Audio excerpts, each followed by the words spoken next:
Blackheart, and welcome to Gimme a Whole Yeah! I hope everyone checking this out in Yorkshire and beyond is having a great day. Ow, ow, ow!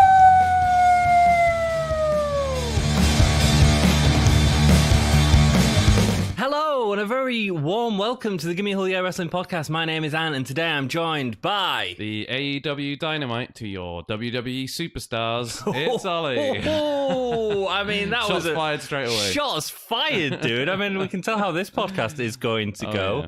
Yeah. Thank you all so much for joining us. If you are joining us in the future, we are 20 minutes away from our live watch-along of NXT UK. Jack will have the timestamps down below, because Jack is awesome. And speaking of Jack, he is in chat. He says, What's up, hey, Jack? oh, this is what I say, oh. What's up, bro? What's up, bro? How's your week been, man? Yeah, all right. How's yours? Yeah. Yeah, it's been another depressing week in the old COVID department, but luckily we're taking our scheduled break from COVID to watch some fantastic NXT UK. Absolutely. And look, last week's show, I enjoyed watching it with you. Yeah. It was a good laugh. It was good seeing what they're going to do. Let's hope they can keep up the momentum. And they've got some big things on this show. Yeah. We've got Kelly Ray in action, defending against Piper Niven. Massive match there. Yeah, that's a big match, title match as well, right? It is a title match. I can't see the title changing, but I again, don't like know. I said last week, you know, if Got to you create some buzz, haven't you? want to make a talking point, there's your talking point right there. And who else if not Piper Niven? Well, yeah, I know. I mean, maybe they're building up this Valkyrie for it. I'm still not going to try and pronounce her first name. Yeah, I can't see it, but that's based on the only match I've seen her do after last week. I think she needs to pick up the speed. It is on the network just now, so we have been watching the highlights of last week as well. Yeah, She needs to pick up speed, man. yeah. Pick up speed. We're getting Walter as well tonight, I think, aren't we? We are getting Walter in action against the devastating. There he goes. There goes Saxon Suxley. I just rewatched his promo that he did, and it was so odd. All this like, oh, I'm by a caged door. I'm a caged animal. I'm holding on to the wire, and then I'm gonna go at the end and seem all deep. And it's like, oh, come on, mate. Let's be honest. Come it's on. very John Moxley AEW though, who's constantly appearing in front of a different wall. Yeah, but he's not like, you're not getting him filmed through the mesh fence like from below with the moving camera, and like he's going like He's a threat to Walter. He could be our new NXT UK champion. Saxon Suxley. You mean really tall? Well, what's the kid from the Wild Thornberries called? I have not my generation, dude. Mate. I mean, if you'd said Rugrats, I could have helped When you. he started coming out with those like kind of Caveman leopard print pants on. caveman pants, he genuinely looked like a really elongated version of the little boy from Wild Thornberries. Well, I'm sure it'll be fun. We've also got Pete Dunne on tonight's episode. Oh, he yeah. is part of the Heritage Drawing, and after I've read a few comments, we'll just speculate into that a little bit more. Jake Holden has joined us. Thank you so much for joining us, Jake. Lovely to see you again. Hello, guys. Can't wait to see Big Boy Walter in action Big tonight. Daddy Walter. Big Daddy Walter. Big wrestling Rey Daddy Walter. Mysterio's son's father. What? Dominic's father. Is he Dominic's father? Yeah, can't you tell? They look alike.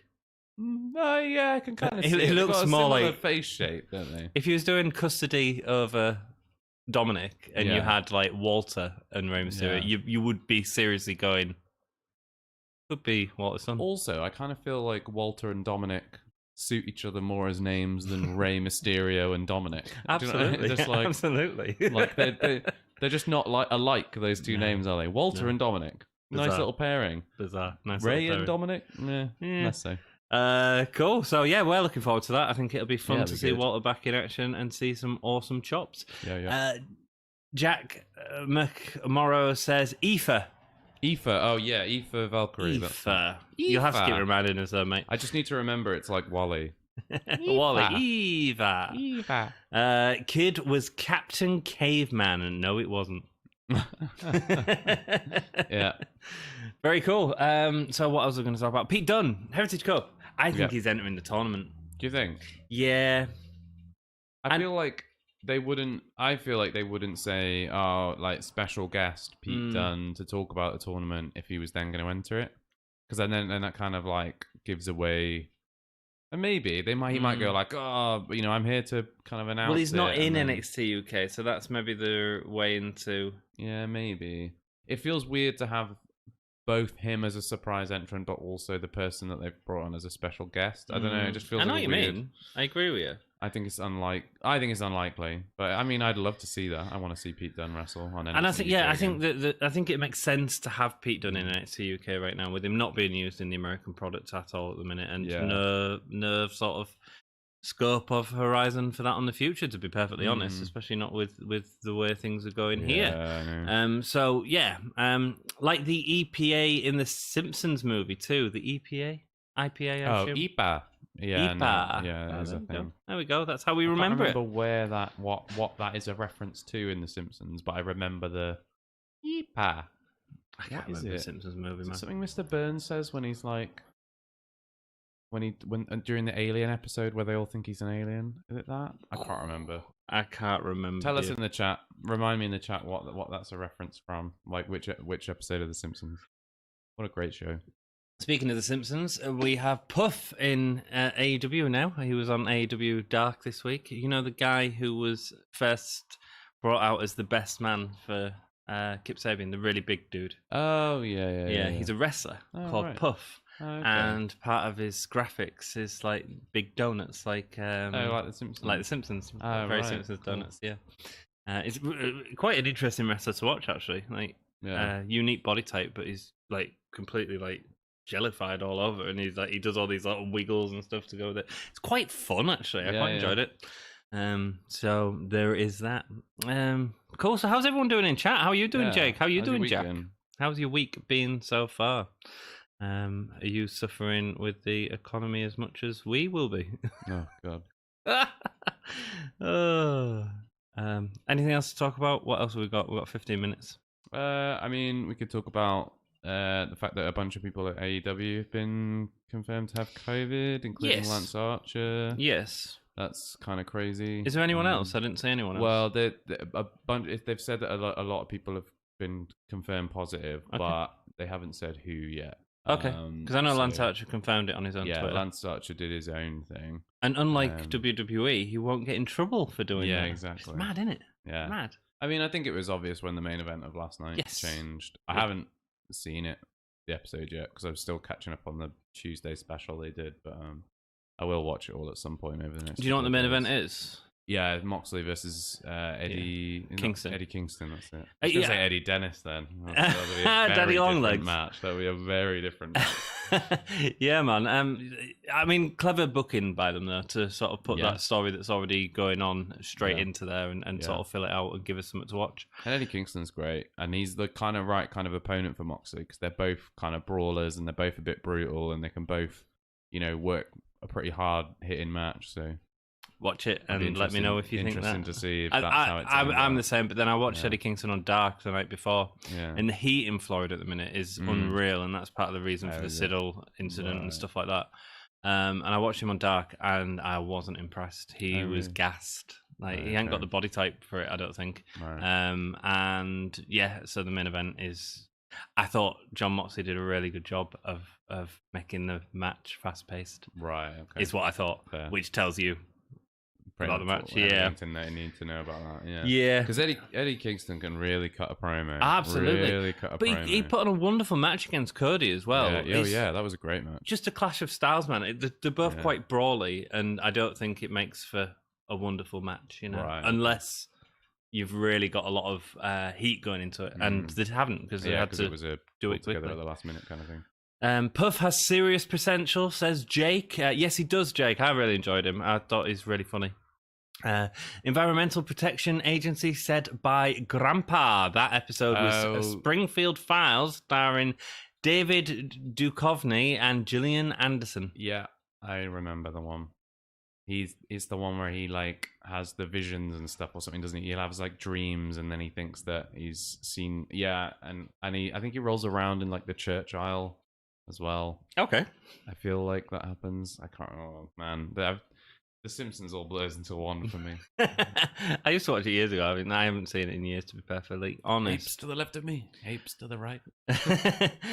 Social media policies make largely no sense. Sorry? Social media policies make largely no sense. I mean, I agree. That's why I don't have social media. No, you don't anymore, I do you? don't have social media. No, I got rid of it because I think it's stupid. Thankfully, you still have Messenger for me to say, hey, dude, we're doing NXT UK. That's the amazing thing about it, is that I realised that I could still be contactable, but without any of the nonsense that comes with Facebook posts and likes and all that other stuff that means nothing to me. Yeah, I'm really bad at it. Dom's always telling me off for not doing enough on the Gimme a Whole Year pages and stuff like that. And I'm like, oh, but I hate it. I just don't like social media as a thing. I know it's kind of like people consider it kind of compulsory at the moment. Yeah. And for a lot of people's work and stuff, it's compulsory. Mm-hmm. But the longer I can go without it, the better. Very good. I'm surviving. Ha ha ha. I'm interested to see if NXT UK is going to be as good as last week. Prediction. Do you think it's going to be as good as last week? I think we've got Walter. We've got a Kaylee Ray match. It depends what else is on the card, I suppose. If Walter can carry Sept and Suxley to a good match, then that'll be fun. The interesting thing is what comes out of Walter and Dragunov, because obviously he's going to send a message to him somehow. So I think that's potentially interesting. Niven and Kaylee Ray, whilst haven't had wonderful matches in NXT UK, they have had wonderful matches outside of NXT UK. Depends whether they're allowed to work that. Exactly. Into the style. So I hope so. And then you're going to get one more match, basically. Yeah. Which will probably be a tag match, I'd assume. I would assume so. It'll probably be something setting up and looking towards a number one contenders thing for the tag titles, because they kind of did that big segment on last week's episode where it was like, oh, all the tag teams are coming out. So presumably they'll have some kind of tag match to go like, oh, these are the ones to watch. Maybe they do tag promo tonight, and the other match we're going to get will be first round of the Heritage Cup, because we're going to have that reveal. Oh, yeah. Could be. Interesting. I mean, look, it's got potential to be great. NXT can be great, and sometimes it can have nothing matches on. We'll see. I think I'm looking for. I think that they're gonna. I think the first few weeks for sure are gonna be action packed, jam full of good stuff, because they'll want people to get excited about the show again. So yeah, and also they're on BT Sport now as well, which there wasn't prior to COVID, I don't believe. So that's a big deal for them as well, and if they can get UK eyes on that, it helps WWE massively, and especially helps stunt the expansion of AEW across here, which is part of WWE's mission statement at the minute, really. Cool. Jake Holden says he loves Kingston's promos. They're amazing. They're absolutely amazing. Ollie is right. No, he's left. He's definitely left. Same, I hate social media as well. I'm guessing he's agreeing with your social media activity. We'd be better off without it. And Jack's wife, Alexa Bliss, agrees. Jack's ideal man is born on the same day as Jack. So he's going to stalk her, buy a cameo offer, and ask her on a date. What, Alexa Bliss? Yeah. Did you hear there was actually a guy that asked Alexa Bliss on a date via cameo? No, I She didn't. politely turned him down. That's like £300, not very well spent, is it? Oh, that's rough. I know. Doesn't she? I mean, she's got a partner, so. She was with Buddy Murphy. I don't think she is anymore. I don't know who she's with now. Yeah. I mean, I suppose for some people it's worth a try. It's worth a try. Jack, you'll always be Alexa Bliss's. We'll be your wingman. We'll be your wingman. Yeah, man. I'll big you up. And just like the Fiend says, we'll say, let her in. Let him in, is what we'll say to Alexa. Let him in. It's a little bit rapey, I know. Jack, you are so lucky, says Jake. Yes, we are all lucky in our own minds as well. Anyway, what is going on here? We are 7 minutes away from NXT UK. Just watching the end of the Dragunov Noam Dar match, which was both impressed with. Yeah, great match. I mean, but it was always going to be Dragunov's a really good worker. Noam Dar could work against probably a mop and bucket, and put on a 5-star classic. So.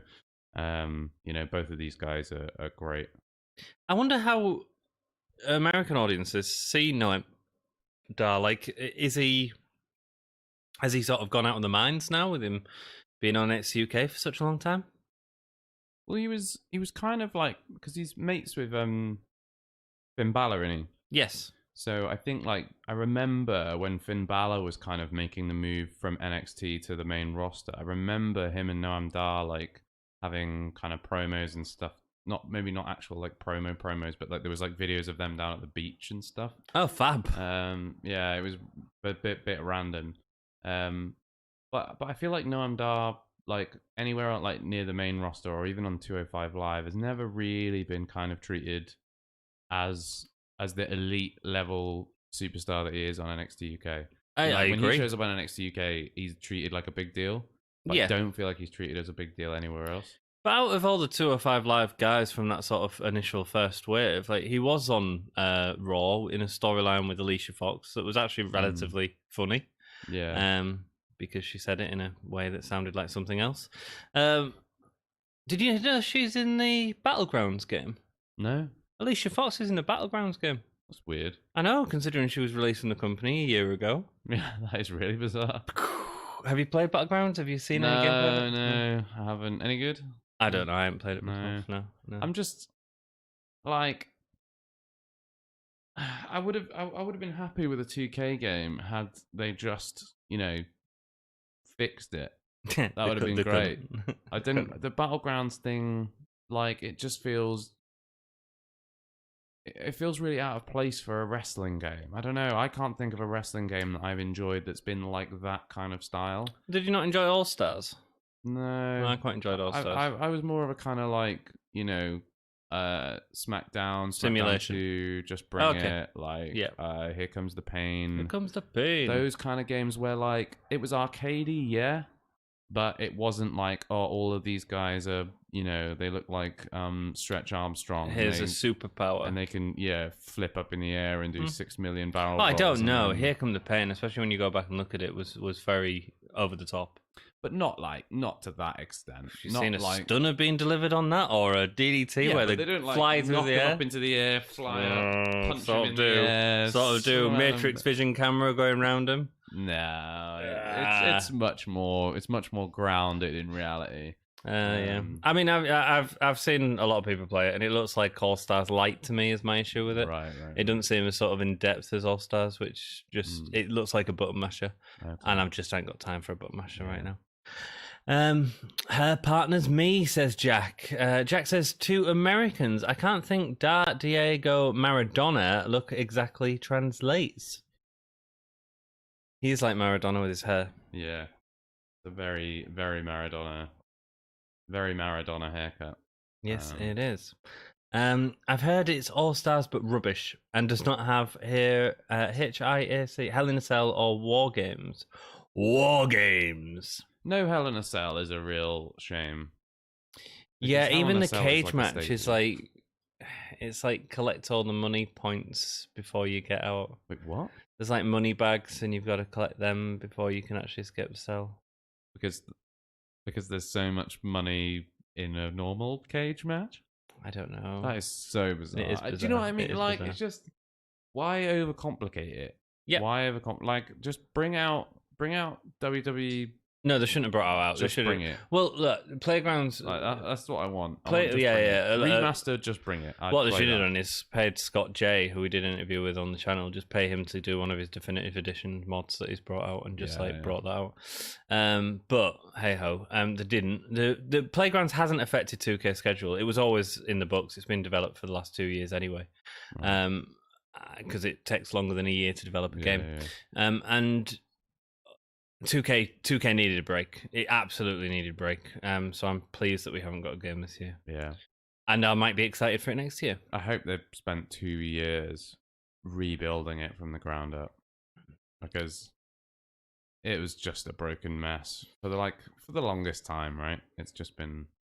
I did a really good interview with Viking Size Gamer, who's a 2K player on YouTube, who also got offered a job out of the work he was doing on a reboot series, which is a really good series, which the 2K developers are actually watching at the minute in meetings to see like how to improve the game. It's that good, and it's not just like a podcast like us. Like, here's 10 things that we improve. It's really in depth and really nicely made. So go check out Viking Size. Give him some love as well because he's having a rough time at the minute. He's a bit sick, and it doesn't look like it's good news. So basically he they're not completely ground up, but they've sorted out a lot of coding issues. So right, fingers crossed. Fingers crossed. Yeah, we'll see. Everyone thought last year's game was going to be great, and it was absolutely diabolical. Terrible. We're at 8 o'clock, mate. We are at 8 o'clock. We are here. The streaming on WWE Network is on, and we've gone straight into an American advert. Jake says the last 2K game I bought was 2K17. Now I'm going to say that was the one with the Stone Cold mode. Yeah, it was the one with Stone Cold. It was because 18 was Brock. Was 18? Yeah, 18 was Brock. 19 was Rollins. Oh no, we're missing out AJ then. 18 was. Hang on. Maybe 16 was Stone Cold. 17 was the Brock one. 18 was AJ. Cool. 19 was the Rollins. Stone Cold mode was really good. That was one of the last showcases that I've really enjoyed playing. Which one? The Stone Cold one. Oh, okay. Yeah. I don't think I played it. Oh, it was really good. I think the last one I did was on like the 2K14. Whoa, going back in time. I don't think I've played a 2K showcase thing since then. And that is the forever sign on WWE. So if you are watching with us, that is where we're at. Yeah. Sid Scala's just come on with his Lego hair. And thank you so much to everyone for joining us. If you haven't already subscribed, there's only a couple of you here, and I think I recognize everyone's name. So I think that you're all subscribed. But if you like the video, it really helps us out. And yeah.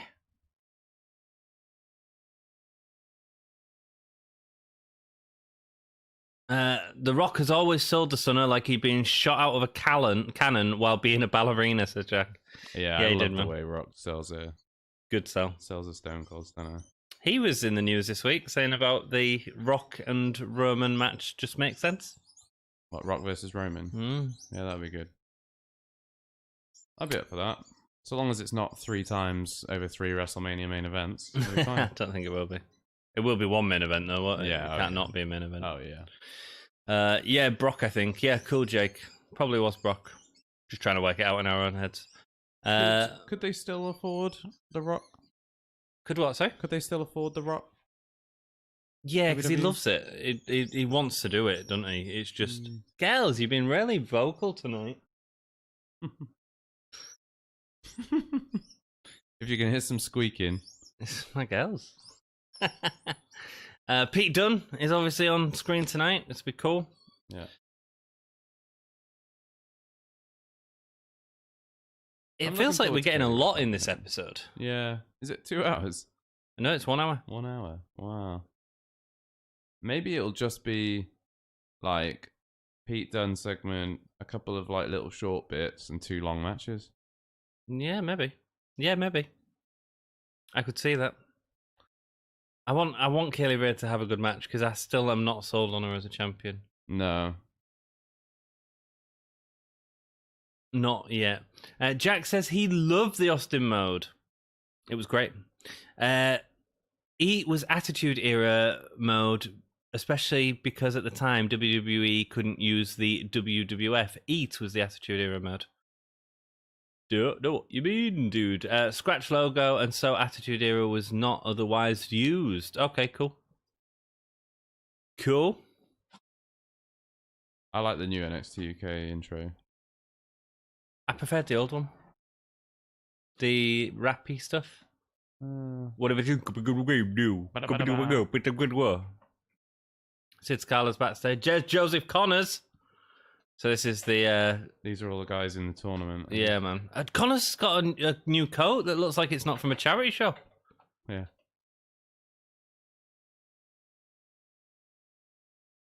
We have interviews on the channel with 2 other people in this tournament, actually. Yeah.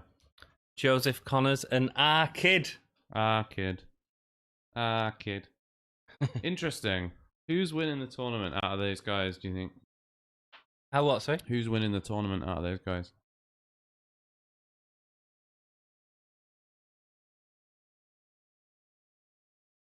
I have no idea. I know I want to win. Who do you want to win? Trent Seven.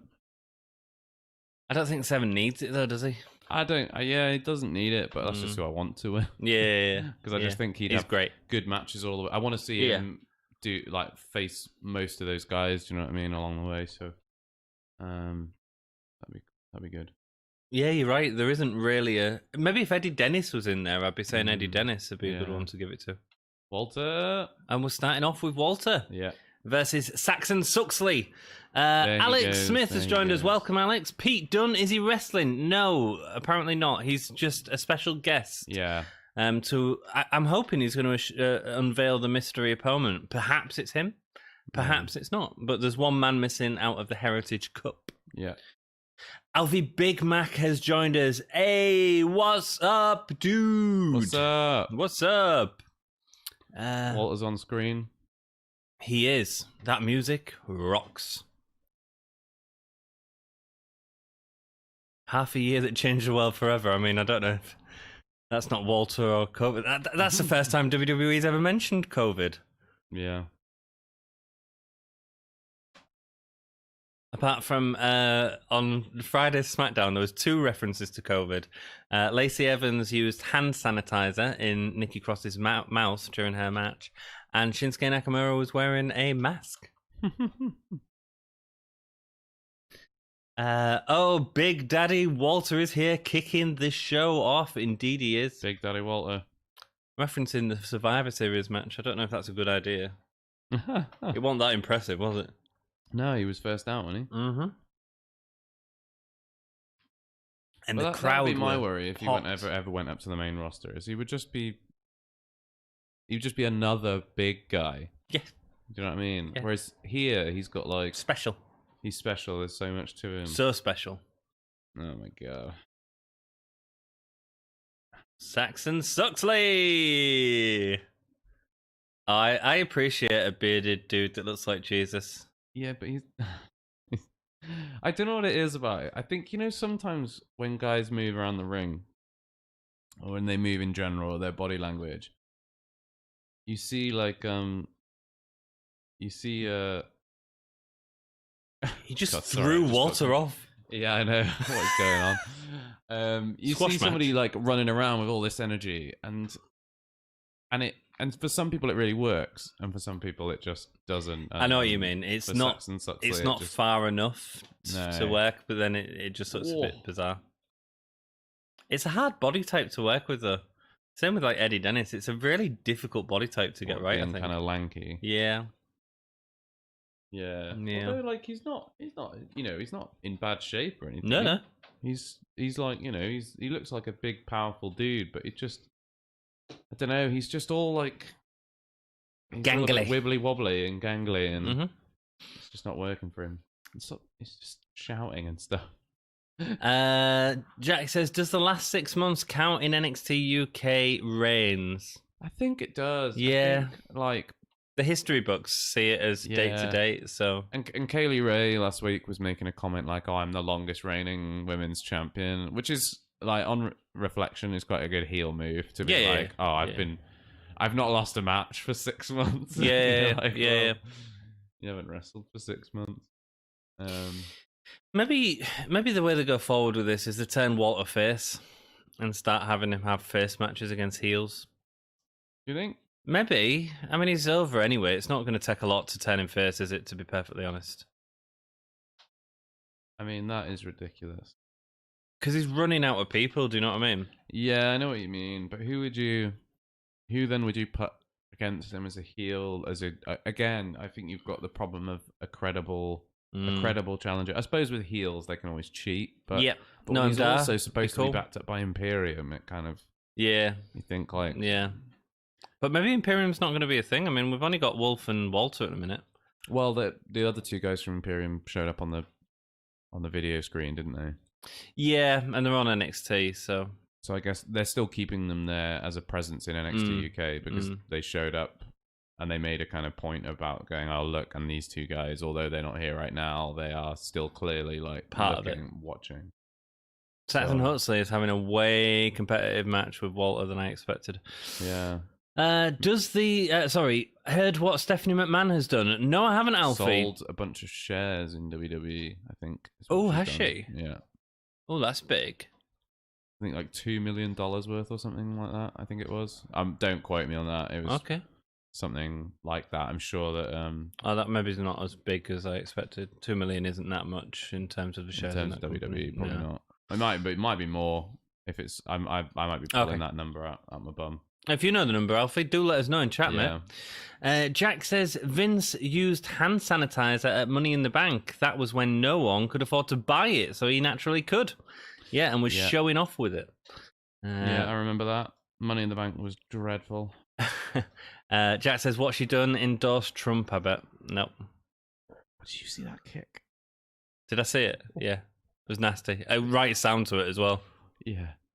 That looked horrible. This is way more competitive than I expected. Yeah.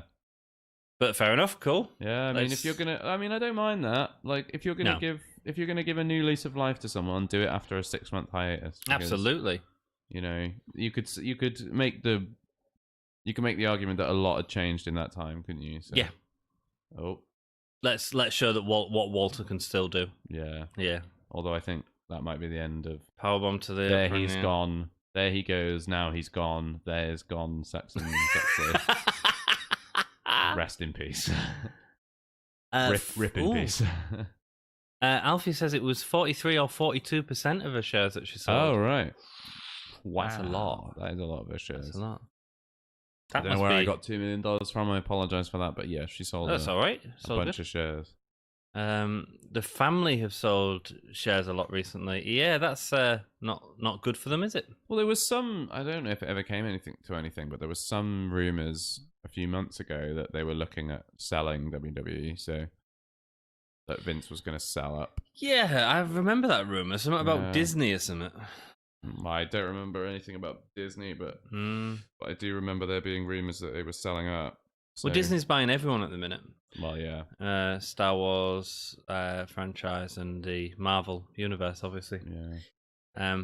Yeah, no, I can't see him being interested, to be honest. It's a very specific company. Disney would be a weird one to buy WWE. Like, what would they do with it? Well, they used to have WCW. Did Disney have WCW? Yeah, Disney. Well, they were certainly working with WCW for a long time because they used to film a lot of their shows at Hollywood Studios. Oh, right. I didn't know that. Yeah, man. Disney MGM Studios, yeah. That is interesting. And the whole parade where Hulk came back with Jimmy Hart, all that was done down in the Disney theme parks. Oh, right. Okay. So there was certainly some relationship there. Oof. Walter looked like he slipped a bit there. Yeah, he did. Off the bottom right. Alfie also says R.I.P. Animal. Yes, did you know about that? Yeah, Animal rest in peace, Animal. Rubbish. Yeah, sad. But it's going to continue. 60? Yeah. Nothing, is it? No. Sad. Woo! But that's you know, I think that's kind of an indictment on the lack of safe practice at the time. And I'm glad now. You know, there's some criticism for working a safe style, and it's good to remember that actually working a safe style helps elongate careers and elongate lives. Absolutely. So there's benefits to it. The lifestyle as well, and the amount of, and one of the things WWE needs to sort out after this sort of outbreak is the touring schedule. Like house shows just aren't worth it, both financially and the impact it's putting on the performers on like a daily basis is so much. It's a lot, isn't it? It is, yeah. With no off season either. Like if you had an off season, that'd be one thing, but it's not. It's constant. Yeah, it's constant, and it's high impact sports entertainment or wrestling or whatever you want to call it every single night with only a couple of days off, and even then you've got to train and you've got to work out and you've got to travel and all that kind of stuff. It's a lot to have to do. It is, man. So what is retained? What are we going to get with Dragunov now?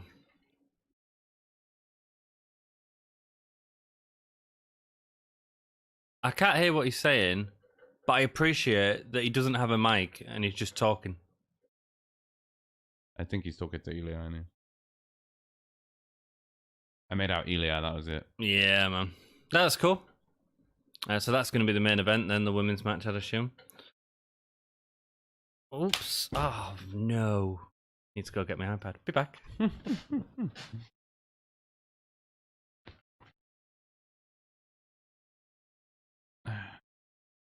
I really can't stand it when wrestlers or people on TV where they've got to be PG like replace the words that they would normally be saying with words like freaking. Freaking. Yeah, we just had Randy Orton say, "I kicked you in the freaking head," and it's like, oh, come on, dude. We know what you mean. Yeah, just do what they do with Brock and like just bleep it. Yeah, I love it when Brock does an interview and he's like, "I'm gonna beep." Yeah. And you just like you go like, well, he's just effing and jeffing the whole time. Effing and jeffing. Yeah. Saxon Suxley during the break, because we've had a break. Yeah.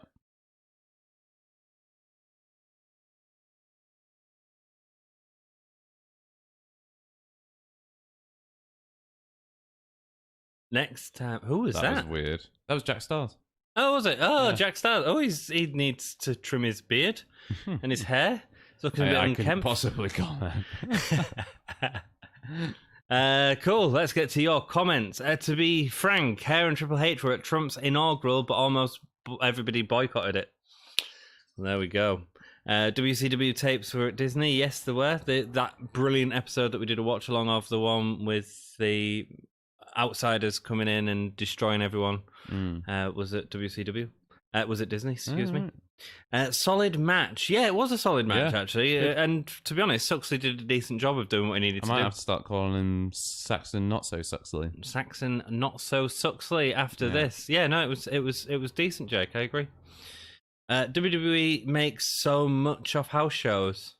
Not according to because they're making more money this year than they have in any other years, and they've been making losses at house shows and stuff. So, not in a UK tour, because the UK tour does like bigger venues, but when they do house shows in the US, it's really small venues in comparison. It's not like Leeds Arena, you know. Oh yeah. Oh, here we go. I assume Pete Dunne's going to come out for this. He is, yeah. Oh, who's going to win out of them? Mastiff is out of them. Do you think? Yeah.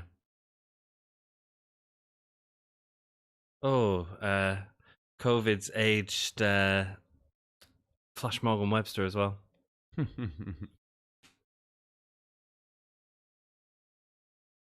Man, Trent Seven looks cool. Yeah, he does. In his dressing gown. In fact, all their outfits are looking spot on, to be perfectly honest. Whoever's like as an image there, you've got like a really interesting dynamic of performers. Yeah. Jack says, although with COVID meaning their touring costs are zero, they might make $1 billion this year. They might do. Apparently, it's going to be a very successful year. What on earth is on Pete Dunne's head? He's put a bun on his head. He's got a pretty little man bun. Is that a top knot? I have no idea what that is. That is like an old woman's hair. It's like a beehive, man. Looks like Marge Simpson. It's what? Marge Simpson. Like baby Marge Simpson.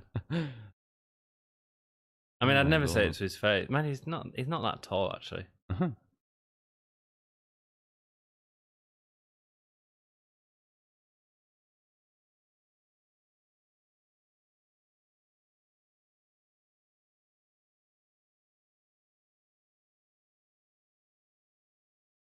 I've got a lot of respect for Pete Dunne. I do like Pete Dunne. Especially after the speaking out movement. Especially after the speaking out movement. Sorry, I missed what you said before. A lot of respect for Pete Dunne. Oh, yeah.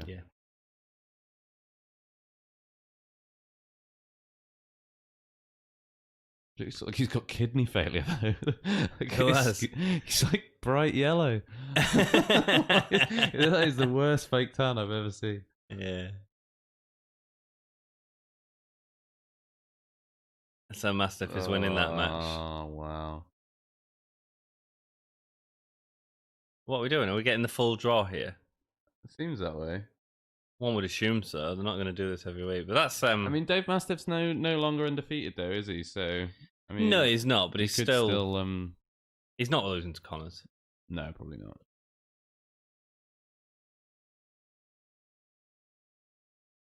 Our wild card entrance, who is Sid Scala. Trent's losing that then.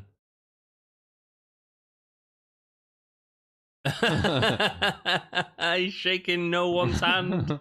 Brilliant.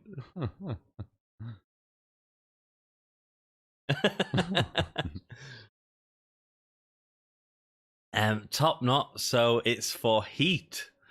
Maybe so, man. Plus, my big X has a Brummy accent, so Walter must suck. Apparently so. A wildcard should be Jack, indeed, mate. That'll be a good match. Flash Morgan and our kid. Yeah, that'll be fast paced. Yeah, man, should be good. You're right. Flash Morgan was really hitting his stride, like just before COVID. He was in those big 3-team tag matches. He was incredible. Yeah.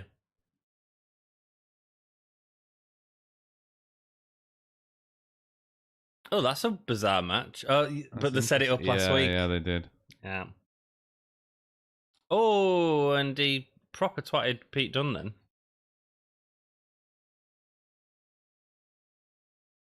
Oh. Now he's going to do the same to Alexander Wolf.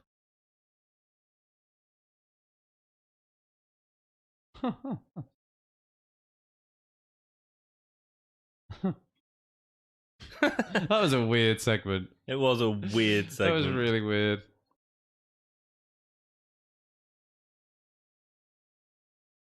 It's such a strange mesh of people because most of them are face, I think.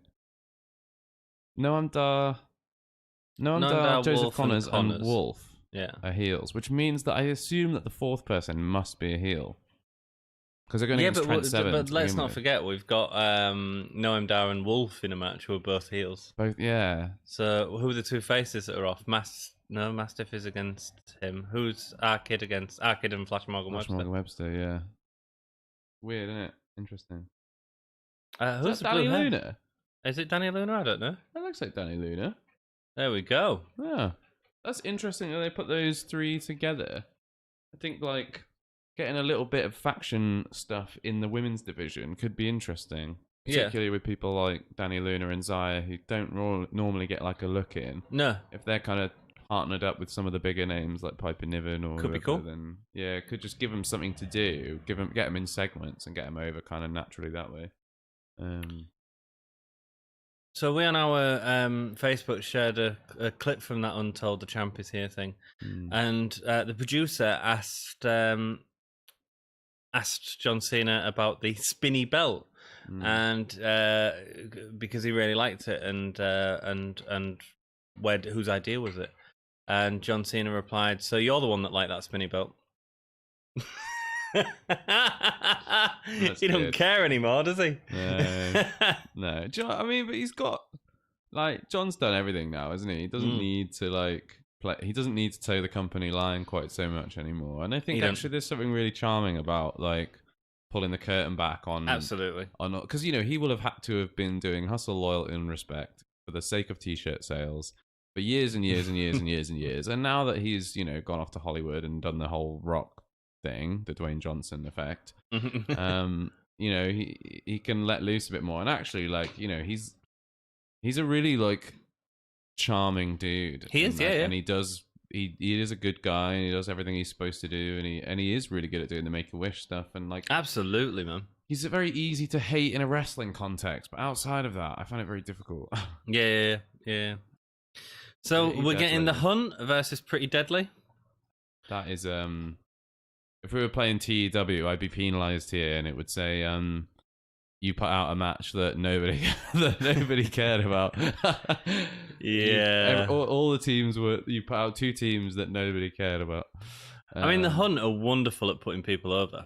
They are, like, I actually, Primate, I absolutely love as a performer. The first time I saw Primate was in, I think it was not Defiant, in WCPW when that was a thing. And he had some class matches with actually like Joe Coffey and people like that. And they were like proper brutal out of the ring brawls. They went all through like the the crowd. They were like got to the bar hitting each other with pints of beer, and so it was like really, really good. Nice. But I kind of feel like he's a little bit wasted in this context, but I don't know, we'll see. I felt like that ref was a running at that point. I did. The way he well. come in. I kind of ran in and slid into the ring like he was. So my issue with Pretty Deadly isn't them and the gimmick. My issue with them is NXT UK. I don't think is the right fit for them. They really don't feel like NXT UK performers. No, They feel like NXT performers.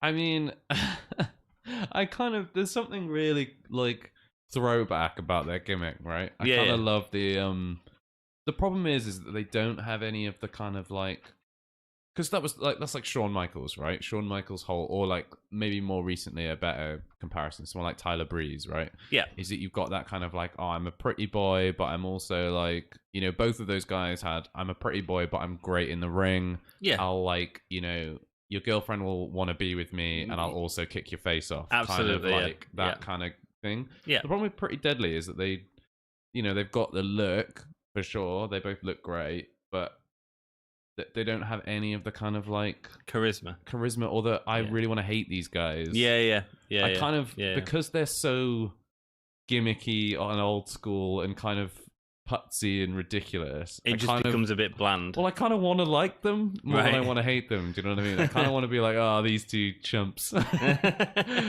these two pretty boys trying to fight a primate and a hog. wild bot. Yeah, they just don't stand a chance.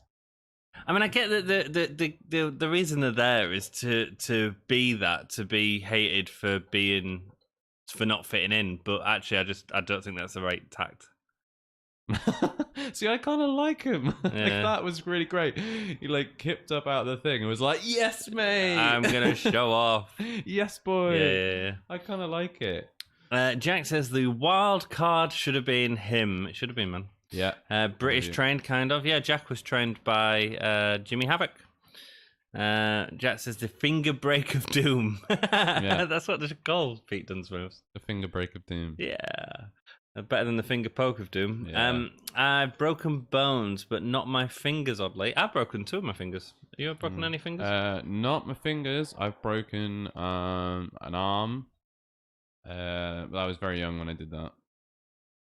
I tell you what I did do to my fingers, though. You might be able to see it on camera. I don't know. I'll hold my hand up. You might be able to see it. I've got like a scar down the side of down the side of that finger, and it's a bit gross. But I was cleaning out a glass. Yeah. Doing the washing up, cleaning out a glass, and I pushed my hand into the glass to clean it. The glass like shattered out like that, and one of the like slivers of glass went into my finger, hit the bone, and slid up my finger up about that far. Bear in mind, the scar is down there. Nice. And it slid up to about there. Ugh. And I had to kind of extract it. Oh, it was brutal. Nasty. Horrible. Yeah, it was really nasty. Bled like nobody's business. Yeah, I broke 2 of my fingers. I mean, metatarsal. I broke that in 3 places. Oof. Sword fighting. Jeez. Because that's what you do. What do you think of this match so far? Not that into it, because what am I into? Yeah. What is the purpose of this match? I think the stakes of this match are, you know, we're looking for new number 1 contenders to the tag titles. These 2 guys both want to be considered, so they're having a match. But it's not clear enough. I think we're probably getting some of that through the commentary, but we're probably talking over it. But you've got to have that. You've got to have that laid out clearly for you, right? I think so, and also neither of these are taking the tag titles either. So I think it's unlikely. You know, the Hunt. I love the Hunt. I really do. I think they're a unique team, incredibly talented workers who put over people incredibly well. Incredibly well. You know what? It's been a really good match. Yeah, it's been decent, and Deadly have really shown off some of the moves and stuff. Get to your comments. Apologies for missing them, dudes. Pretty Deadly seem a bit too breezango and high energy. Yeah, it just doesn't fit in with NXT UK for me. And if they're doing it on purpose, they need to really push that as opposed to They need to be like Christian and Edge Brood style, or like yes, yeah, or Shawn Michaels esque. I think like if you're gonna do that, we're pretty boys, then lean into it. You know, yeah, really absolutely. Go for it. But have it as backstage segment, has it as promo time, and I one thing I feel NXT UK sometimes suffers from is not doing that with everyone, not giving them the story. Yeah, well, they give them gimmicks. They give them gimmicks and then them even go slightly. Yeah, and you're that's like, it. well, okay, their gimmick is they're pretty boys, but okay, cool. What does that mean? Like, because the story's easy here, right? The pretty boys don't like the wild animals. Yeah, it's such an easy story. Yeah. Just give me that story. To like have them backstage going, oh, look how ugly you are, wild boar, with your no teeth. Oh, how ugly you are, you ugly man. Yeah, like have them. I want to punch you. Way. Because then you create, face sympathy for wild boar. Because it's like, well, because then what you get is like them being horrible and petty, and him punching their face off, which is like what you want to see from wrestling, right? Absolutely. You want to see your heroes kind of not take any nonsense from pretty boy heels. Yeah, of course. So it all makes sense. Like you could do this as a feud. Like this is like it's good wrestling. It's good. It's well told storytelling in the ring. It's just there's nothing going into it. Yeah, we had nothing going in. Mr. Wrestling Hands, where is Dom? Is he still hiding? The fact he thinks about balls and dicks and the Dark Order. Join the Dark Order. And Walter. Walter. Yeah, welcome, Mr. Wrestling Hands. What's up? Thank you for that extreme introduction. I like that. I love the fact you've really got to work at making like Dom think that he actually really does think about dicks and balls all the time. So keep bringing that up. Keep going with that. I enjoy that. Thank you. I feel like there's a context here that I'm missing. Probably a conversation from another podcast, Fair. Ollie. That's all. That is all. That's fine. Me winding Dom up, no doubt. Jake Holden says, "Who's your favourite British wrestler ever?" Great question, Jake. British. I mean, William Regal's up there. Like, I loved William Regal as a kid. I always thought Are we including the Irish? Power of the Punch was great. Northern saying Irish. Great If we're saying Britain? British, then British. we're going Northern Irish. I reckon. Okay. I'm a big fan of British Bulldog as well. I wish that they'd done more with him at the time. Bulldog was all right. I mean, he was great at the time. He was the big power slam guy, but it's not the style of wrestling I enjoy watching necessarily. But I think many people were then. No, yeah, yeah. He was great. He fit in that era perfectly. Yeah. He was no Bret Hart, but he was a. I don't know. I always just really liked him. What about you? I'd be hard pushed to not say Pete Dunne, to be perfectly honest. That was in my head as well, but I don't know if it's just because that's who I've been watching recently. Do you know what I mean? But he is just incredible. Pete Dunne is amazing. Phenomenal. Like, phenomenal. Bait, Seven, but I feel like we're just naming NXT UK British strong style guys. Yeah. Trent Seven, Pete Dunne. Will Ospreay's great. Will Ospreay, class. There we go. Zack Sabre Jr. They won. Yeah. Pretty deadly won. Yeah. It was a good match, man. A good match. That's the first win they've got on NXT UK, isn't it? I think they've been beaten in every other match. I can't remember. Did they lose when we watched him? I can't remember. Wow. Thank you, Jake. Who's your favourite wrestler? Let us know, man. Yeah. Who's your favourite British wrestler? I'm going to go down on William Regal. William Regal? Yeah, I love him. His WCW stuff was great, actually. Yeah. Steven Regal. I'm trying to think of a time when I can think of like William Regal not being good. Oh yeah, no, he's definitely solid. He's just an out and out heel and so good at it.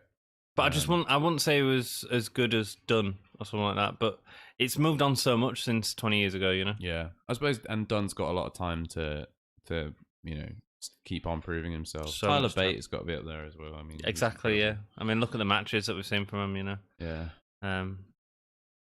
Even Nigel McGuinness. Nigel McGuinness had some matches. No, I ain't seen enough of his stuff. Him taking on Daniel Bryan in Ring of Honor. Cracking. What a match that was. Yeah. Have you watched the documentary on the network? No. Oh, fab, man. Fab, yeah. Eddie Dennis is with Pretty Deadly. Oh, interesting. Daddy Longlegs is forming a faction. Daddy long legs. We chanted that at Eddie Dennis during an NXT UK like, pay-per-view, and he really looked at us like, "What are you doing?" He went like, it wasn't even like, you know, like angry in the ring. He didn't do any like acting stuff. He just looked into the ring, was like, into the crowd, and was like, Why are you trying to get this daddy long legs over? Why are you saying daddy long legs? Because he looks like a goddamn daddy long legs. That's why. Jack says British wrestler Regal. Cool. Yeah. Bones were elbow, nose, and 3 toes. That's what Jack's broken. Mr. Wrestling Hands. My favourite British wrestler is always the British Bulldog. I mean, he had a wonderful power slam. I'll give him that. Yeah. I just think he was. He should have been the first British champion. I think. Yeah, 100%. Yeah, 100%. Never was. And it was but if you was to put Bulldog next to Pete Dunne, I'd choose Pete Dunne match all the time, you know? Yeah. And that's just wrestling. They keep doing this during the break. It's only a break for 1 minute, and suddenly they're like downstairs in the basement of this BT Sport.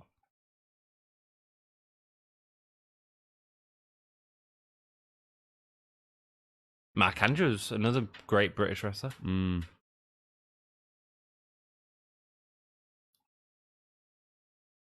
Well, they were trying to support the hunt.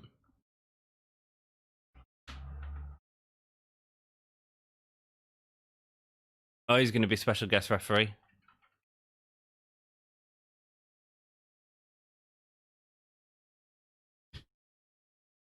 Yeah. There we go. Special guest referee, Peter Dunne.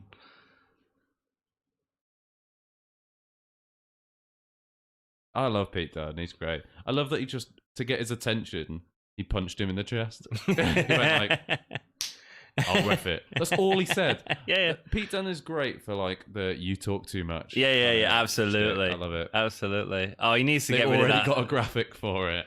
What? Top knot. Yeah, I know. It's very... Yeah. Hey guys, Elijah, welcome. What's up? Thank you so much for joining us, my friend. Jack McMorrow says, Ant is basically, gimme a whole year, Jesus. I don't mind being the Suxley of triple threat wildcard match. So they're having a triple threat to see who will be the wild card. So it's not a special. So it's not like a no. Well, unless one of the people in the triple threat is like a surprise, but no. Because they'd save that for the match. Yeah. It's going to be... interesting. Wild Ball Mike Hitchman versus Mark Andrews. Why isn't Mark Andrews in the tournament? Well, presumably he's going to be doing tag stuff. Morgan Webster's in it. That's true. So it'll be Mark Andrews.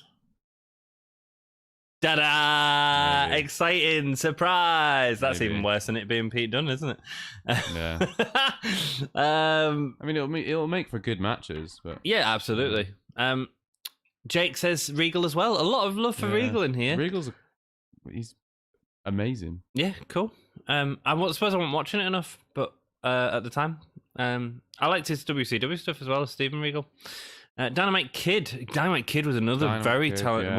Well before his time, man. Go back and watch some old Dynamite Kid matches, and wow. Yeah. He was such a bar steward that I cannot think of it. Yes, he was. Yeah. He was. Yeah. Done in a couple of years, maybe. The reason I said done is because I think he's already sort of proved himself. Like my favorite match of 3 years ago, was him and Tyler Bate at Takeover. Was it 2016, that one? Do you know what I mean? Like him and Walter had some wonderful matches that stole takeovers. You know. Yeah. So cool. Elijah says, mine with Regal, but man, do I want Pete Dunne versus Regal match. Passing the torch on UK. That would be cool. I really want Triple H and Pete Dunne. Yeah. That's big. Retire Triple H with Pete Dunne. Pow. Yeah. I'm just really bored of Triple H. But it'd be a good way to end his career. Yeah. Pass it on to a new guy that he's really sort of worked on and who's wonderful. Yeah. Although I can think of about 5 guys that could probably take that spot. And Pete Dunne would definitely be up there, but also Gargano. Gargano, Triple H would be really good. It would be. It would be. Maybe just have a big battle royal with Triple H. Give me a whole you live stream NXT Takeover, which is Finn versus O'Reilly. I think we're going to do it. I mean, I can't see why not. What do you think about Finn versus O'Reilly? I mean, Kyle O'Reilly is amazing. Mm-hmm. Kyle O'Reilly is class, and obviously Finn Balor is really good. I don't main event, see 20 minutes, Kyle nice. O'Reilly winning that. You can't see Kyle O'Reilly winning? No, I know, and that's the problem. Slightly. And that's a problem with booking, though. Massive problem. If either you can't see it happening, or if it does happen, you'd be like, well, I don't believe it. Like, it's What's not the point? Yeah, it's a weird. I mean, don't get me wrong. I'm all for giving guys, like mid-card guys, title opportunities like that. But I think it needed a little bit more build than just, oh, here we go. Yeah, big time. My issue with it is NXT at the minute are being very reactionary and trying to book all these things to beat numbers, and we had that massive 4-way Iron Man match. Would that have been better on TakeOver than Finn and O'Reilly? I think so. The week after that, we had Finn and Adam Cole. Would that have been better at TakeOver instead of having breaks during that match? Yeah. And for me, that's a massive problem. So, but yeah. Oh, someone else has said another great British wrestler, Pac. Oh yeah, of course, Pac. Well done, Jake. Good chat. Adrian Neville, and then Neville as he was in WWE, which is just the man that gravity forgot. The man that booking forgot. I tell you who else is a great promising future. The guy that's been on AEW a few times. Kip Sabian? No.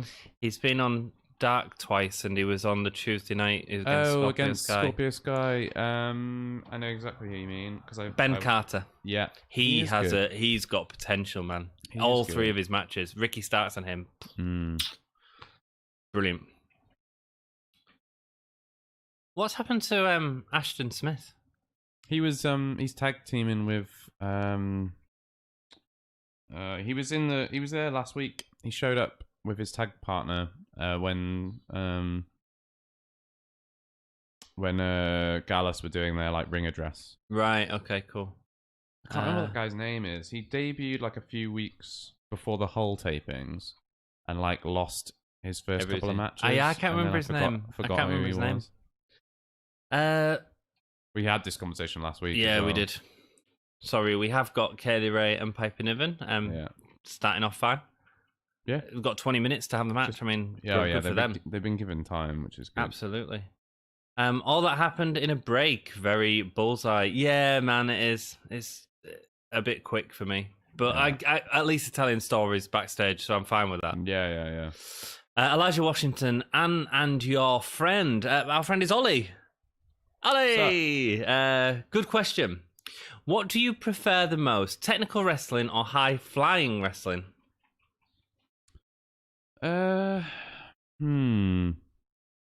Technical, I'm going to say. Definitely technical. I think that, like, high-flying wrestling can be really exciting in spots and in, like, small doses. But sometimes you get those matches where they're just, like... And I know, you know, I don't want to be Jim Cornette right now. But like there are some matches where it's just constantly like backflips, front flips all over the place. Yeah. And I just find that kind of stuff a little bit too choreographed looking. Yes, I agree. I get what you're saying. I would rather watch a Bret Hart match than a Ricochet match. Let me put it that way.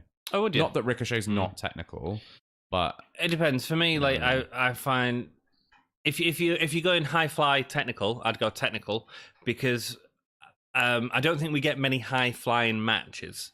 There are that's a very specific. That's more like a moment in a match as opposed to an actual match. However, a technical match, when you look at someone like we had a great one on NXT UK.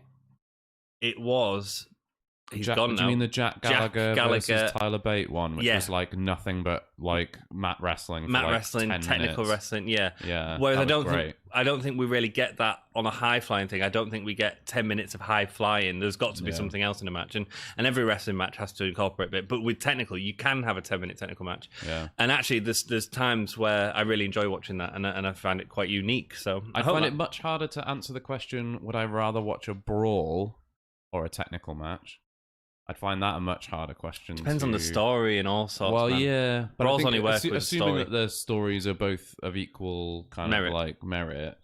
I would find that really hard to choose between because the reason I say it is because brawls for me don't work if you don't have the story. Yeah. Whereas a technical wrestling match can work without a story. Without a story, yeah. You know what I mean? That's true.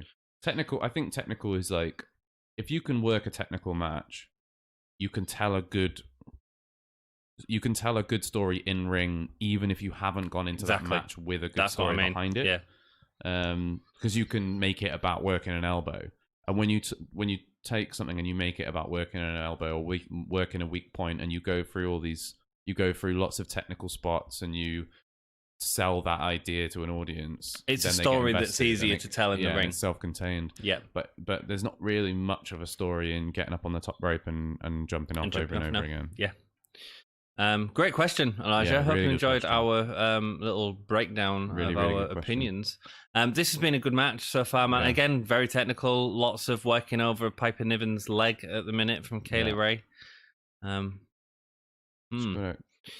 Cole versus Triple H would be great, says Jake. Yeah, Cole versus Triple H would be another great one. That would be in my list of like 5 people that I'd want to see. Why is there applause? It's just a smattering, but it's so obviously fake. Yeah, it's almost like the crew. It's a bit weird. Yeah. They're, at least they ain't got fans there. That's true. I suppose that's a good thing. I don't think they could in the UK, could they? And how do you feel about William Regal tag team partner in the UK, Taylor? He was pretty good. Dave Taylor. I don't know enough about Dave Taylor, Elijah, but I'll check him out. I will take a screenshot of your comment and check him out, my friend. Oh, nice. Thank you for pointing me in that direction, dude. That tornado DDT. Was it a tornado DDT? Yeah. Oh, yeah, using the apron to get the thing. Very nice. And Niven's body just moves so brilliantly into it as well, like rolling into it. Great. You can just tell that some people they get the physicality of it naturally. Niven is one of those people. She just moves with everything fluid, gracefully. In a way that sells the impact of the move, but without also kind of like looking really clunky or anything. It's kind of you see some people move in the ring and they just like it's the Kevin Nash effect. Yeah, like where they're kind of like stomping around the ring and they don't ever quite look. Really clunky. I think Niven could do really well on main roster. I really do. Yeah. She'd excite me a lot more than Nia or someone like that. Yeah. Well, I think she's got the emotional range for it as well. Yes. Like Nia, I just never feel like. Do you remember when they did that whole American Mole angle? Girl? Yeah. Oh, there's been worse things recently. Kaylee Ray's hurt a leg as well now. So both ladies have hurt the leg. Both ladies are down. Who's going to win? That sounded like you were going to do like a, you decide. You decide. Who's going to win? You decide. Call 0906. To vote for Kaylee's knee. Anyone else got a Xbox Series X? Have you got one, Jack? Hope you're enjoying it, my friend. Thank you so much for taking time out from not playing that and to come and... She needs help. She doesn't need help. Oh, Niven, careful, don't hit it so hard.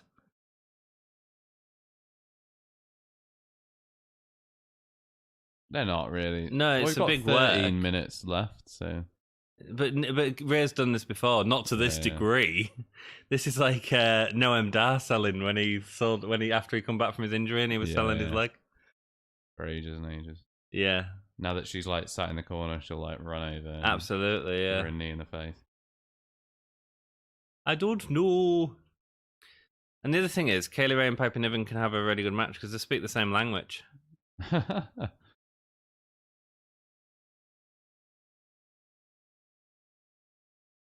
She's not hurt.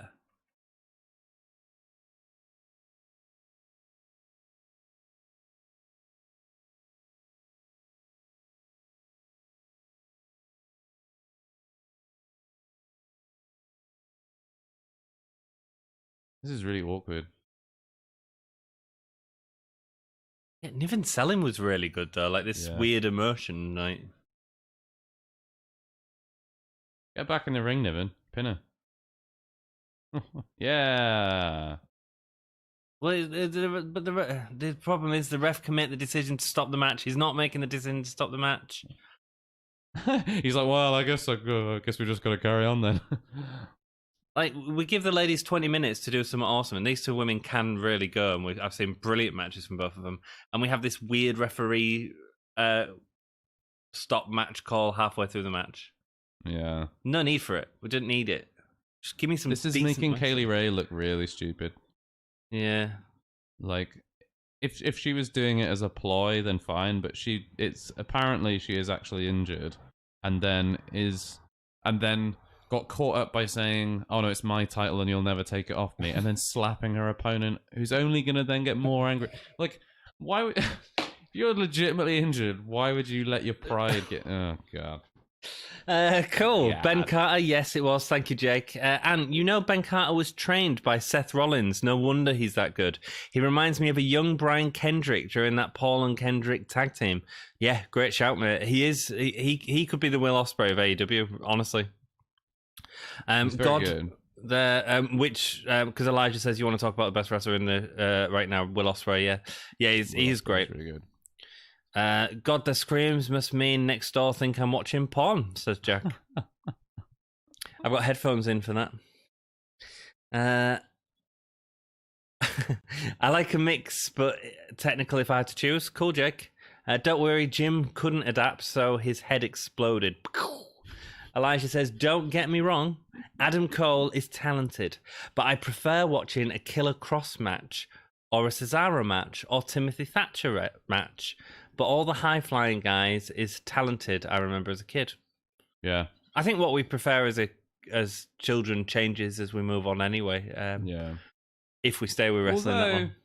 I mean, I always loved The Rock growing up. Mm-hmm. And I thought, like now as a kind of discerning wrestling viewer, like as someone who knows a bit more about wrestling and has a bit more of an educated like a fan one, yes, educated opinion.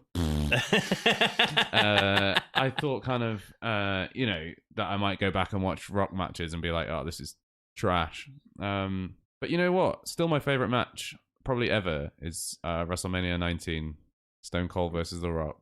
Stone Cold's retirement match. Yeah. Brilliant match. Like, not weird probably their best technically of the three.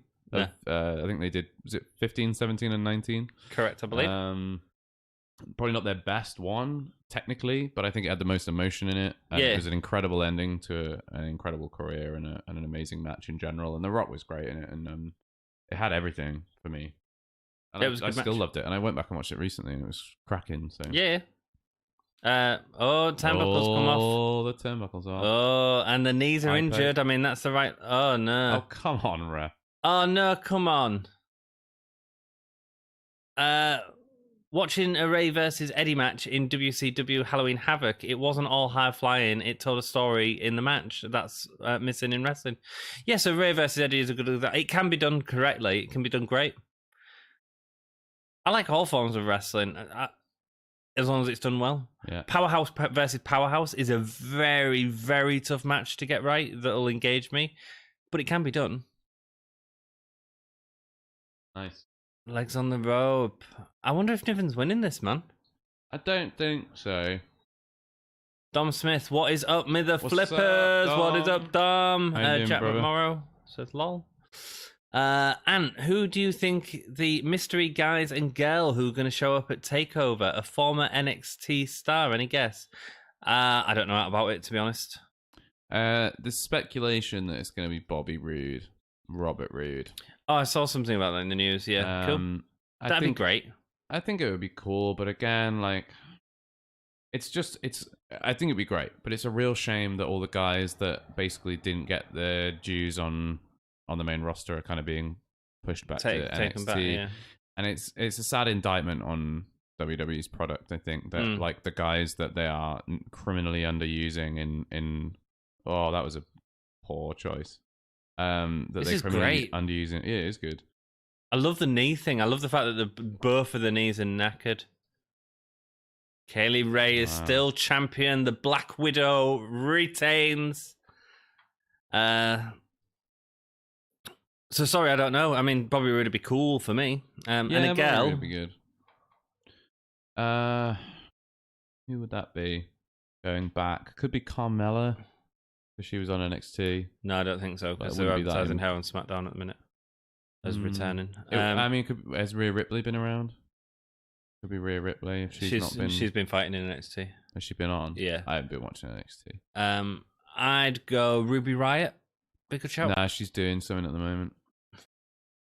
She's doing something with. She's got a tag title match, hasn't she? What? They're losing. Well, yeah, but but you wouldn't put her back on NXT because that would literally signpost it that they weren't winning that match. Was not winning the match anyway. No, yeah. It's Liv Morgan who can't wrestle. Jack McMorrow got a pre-order for one out until November the 10th. That's the Xbox Series X. Conci Chao Carvijalo. I've absolutely butchered your name. Welcome to the channel. Welcome. New champion? Question mark. So I'm not gonna. No. New question. Look, I said even during the last tag match, we could get a title change at one of these shows, to make a talking point, and it's not going to damage the brand by doing that. No. That was a match that was completely believable to me, could have gone that way, and that's what made the match so good, because you can believe that it could go either way, and the knee angle, whilst I didn't like the overdramaticness of the referees coming in, was brilliantly told in the rest of the match. Who's the lady in the background watching? It's Ginny! It's bloody Ginny! It's only bloody Ginny! Ginny. But it's heel versus heel. Maybe they're being like a bit looser on that kind of stuff. Oh, Ginny. I loved me some Ginny. You do love Ginny, don't you? I do love Ginny. She's spiky. I'm looking forward to that match. Yeah. I hope that Ginny takes it. But who's going to be face? I don't think either of them. I don't think they need to be in this day and age anymore, do they? No, maybe not. Right. Headphones out. Let's get through your comments and then we'll talk about our opinions on NXT UK, so stay with us. But I will read all of your comments. I'm just going to move into a more comfortable position for this. Oh, okie dokie. Got a pre-order, sorry, blah, blah, blah, blah, blah. Kay Lee got better fast. That was one of the best matches I've seen from Kay Lee Ray in NXT UK. Really good. That was really good. Sup, Dom Mahomey. First and foremost, respect and love. RIP Road Warrior Animal. Love the Road Warrior as a kid growing up. Yeah. Man. RIP to him. Way too young to die. WrestleMania X7 is just a perfect. Cool. X7 was great. It is a good WrestleMania. Is it the best one? I think so, probably. I really like 10. I've not watched 17 in a long time, but I really like 10. Shawn Michaels, Razor Ramon ladder match, and Owen and Brett. Yeah, that's like two. Was that wasn't the cage match? Was it the cage match? No, the cage match was on SummerSlam. Right. Okay. Owen and Brett. Right. But it's the one where, and then Brett ends up winning the title, and Owen comes out, and even though he won the first match, he's it ends up being all about his brother again. Beautiful stuff, man. Good. I don't know. It's hard for me because I look at like matches, like really specific matches that I love, and so I don't know which I prefer as an overall event. X7 had TLC 1. Yeah. Or 2. I feel like the first one wasn't at Mania. No, it wasn't. Was it at Mania? No, I don't think maybe it was. The second one wasn't. Probably 2. I can't remember. Do you know what? I can't remember anymore. Okay, it's all blurs into one. But obviously in our Wrestling Rewind series, I'll be getting up to X7 at some point soon, so who will be watching that? Pack match, dude, it was great. That was a really solid match. Jake says X7 was amazing. Yeah, what I've seen, what I remember of it, it is great. Tombstone Forever says, hello, Ollie! What's up, man? How's it going? Tombstone, he obviously he joined when we was doing NXT UK reviews a long time ago. So I think the first one, if I'm correct, I'm sorry if I got this wrong, but I think the first one that Tombstone had joined for was our actual live reactions stream to the NXT UK takeover. There we go. And was Cardiff? Was it Cardiff? Tombstone? Let us know. I think it was. No. There we go. Good memory on Ollie. Well, that's if I've got it right. And on our page, you can see all the playlists, and I've put them in a playlist recently, so check them out if you're into NXT UK. Jack says, I'd guess the mystery is Alexa Bliss. McMorrow. He just wanted to say that she was his wife. Fair. You're my wife now. Lol, you reference. say Ginny, and it makes my cat Ginny stare at my phone. Ginny.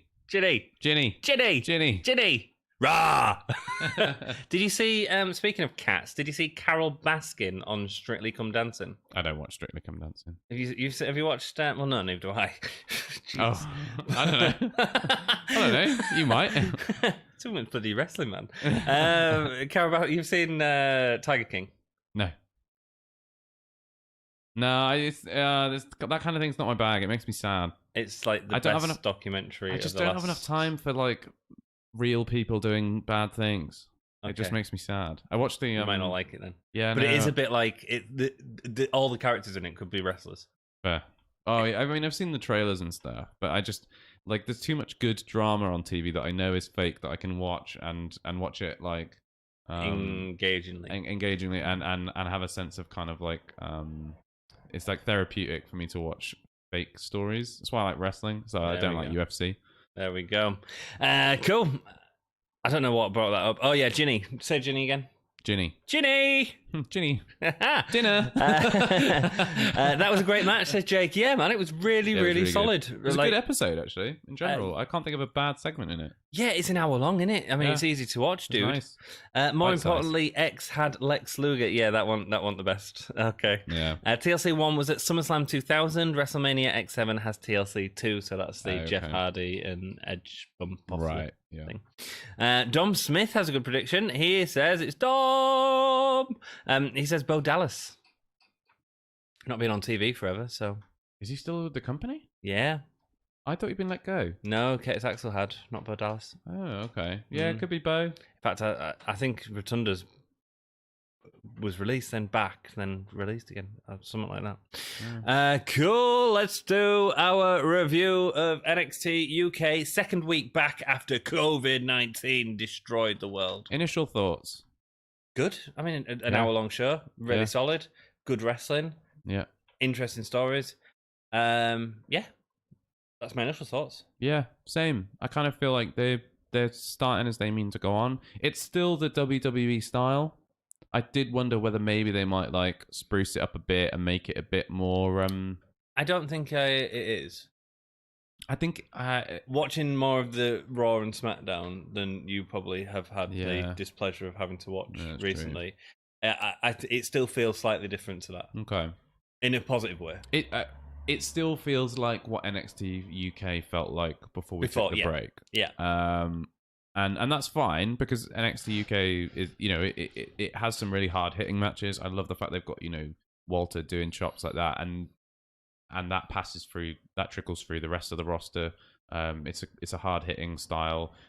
I think that, they had an opportunity to maybe go a little bit edgier with it and a little bit kind of more strong stylized, style, a little bit more like British wrestling is when you go and watch it like at a local event. Yeah. They had that opportunity, but I can see why it might not be broadcastable in a kind of in a way. So, it is what it is. But I think they're coming back strong. They're putting on good matches. Yeah, two solid good weeks of NXT UK, I think. Yeah, Jake says an hour show is much better than 3 hours, even 2 hours. Yeah. Depends. They can do 2 hour shows, correct? 3 hours is really difficult, and and it can. Yeah. But it very rarely happens. It's really interesting, actually, because now we've got perfect examples of all three, right? We've got NXT UK, we've got AEW Dynamite doing 2 hours, and we've got Raw doing 3+. Raws. But the problem is you can't... It's hard to compare them because like Raw is just crap. A 1 hour of Raw would be crap. It's just crap. Yeah. You know what I mean? Would it be? I kind of wonder whether if it was forced down into 1 hour, whether all of those storylines would be condensed and they'd just be cherry picking the best. If you was to cherry pick the best moments of this week's Raw, I'd say that NXT UK was better. Right. Okay. Even with the best bits, plus the fact that you're not, when you pick the best bits, You can't pick the best bits because you can't account for what happens in the ring, what happens, you know what I mean, and the way it goes over. So it's a big old roster as well. Yeah, I can see why they've decided for a 3-hour show, because they've got so much talent on their books. They need to be using them, really. Yeah. But they just don't have enough. I don't think they've got enough creative nous to really know what they're doing. I think they need to give. I think one way you could resolve that is by giving the wrestlers the creativity, like they seem to have in AEW a lot more. And what that does is that gives them the care about the character to know the direction that they're heading and the character's motivations for going after X, Y, and Z. Yeah. And that's a massive difference. So you think about it as, because you've done acting in the past before. Yeah. If you didn't know your character's motivations and you were just told you're in this fight for no reason, empty and hollow, it'd be empty and hollow, and you just have to go with it. And that's a massive difference, I think. So give the performers a bit of it, but they're not gonna do that with Winter. No, that's his company. It's up to him. Yeah. There's a 1 hour version of Raw highlights. Yeah, but it's still not as good as that was, I don't think. Yes, 3 hours Raw will want a big event. Yeah, there has been some great 3 hour Raws in the past. Cool. So first match? Yeah, we had Walter versus Saxon Suxley. I thought it was good. Yeah, I was surprised. I don't know for sure it wasn't Walter carrying Huxley. I don't know if it's just because of the way that Huxley's been booked in the past. Sorry, I will stop calling him Saxon Suxley. It's he didn't suck this evening. He didn't. No. He was great. Yeah. I'm not into the gimmick. I'm not into the kind of like, I'm clawing at the walls, I'm holding onto the chain link fence. Ooh. I'm saying, there goes Saxon Huxley. I just think it's just weird. I'm not into it. There he goes, Saxon Huxley. Yeah, I'm not into that at all. No, I agree.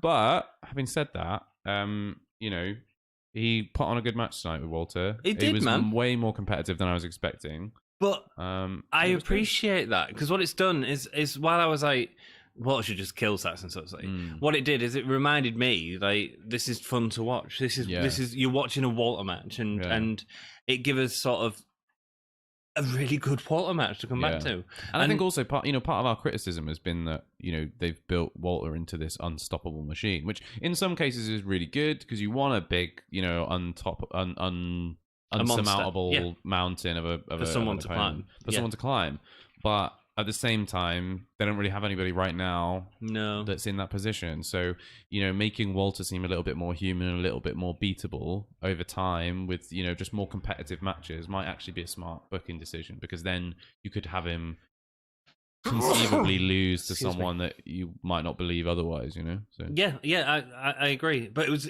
just a good way to bring him back. Yeah.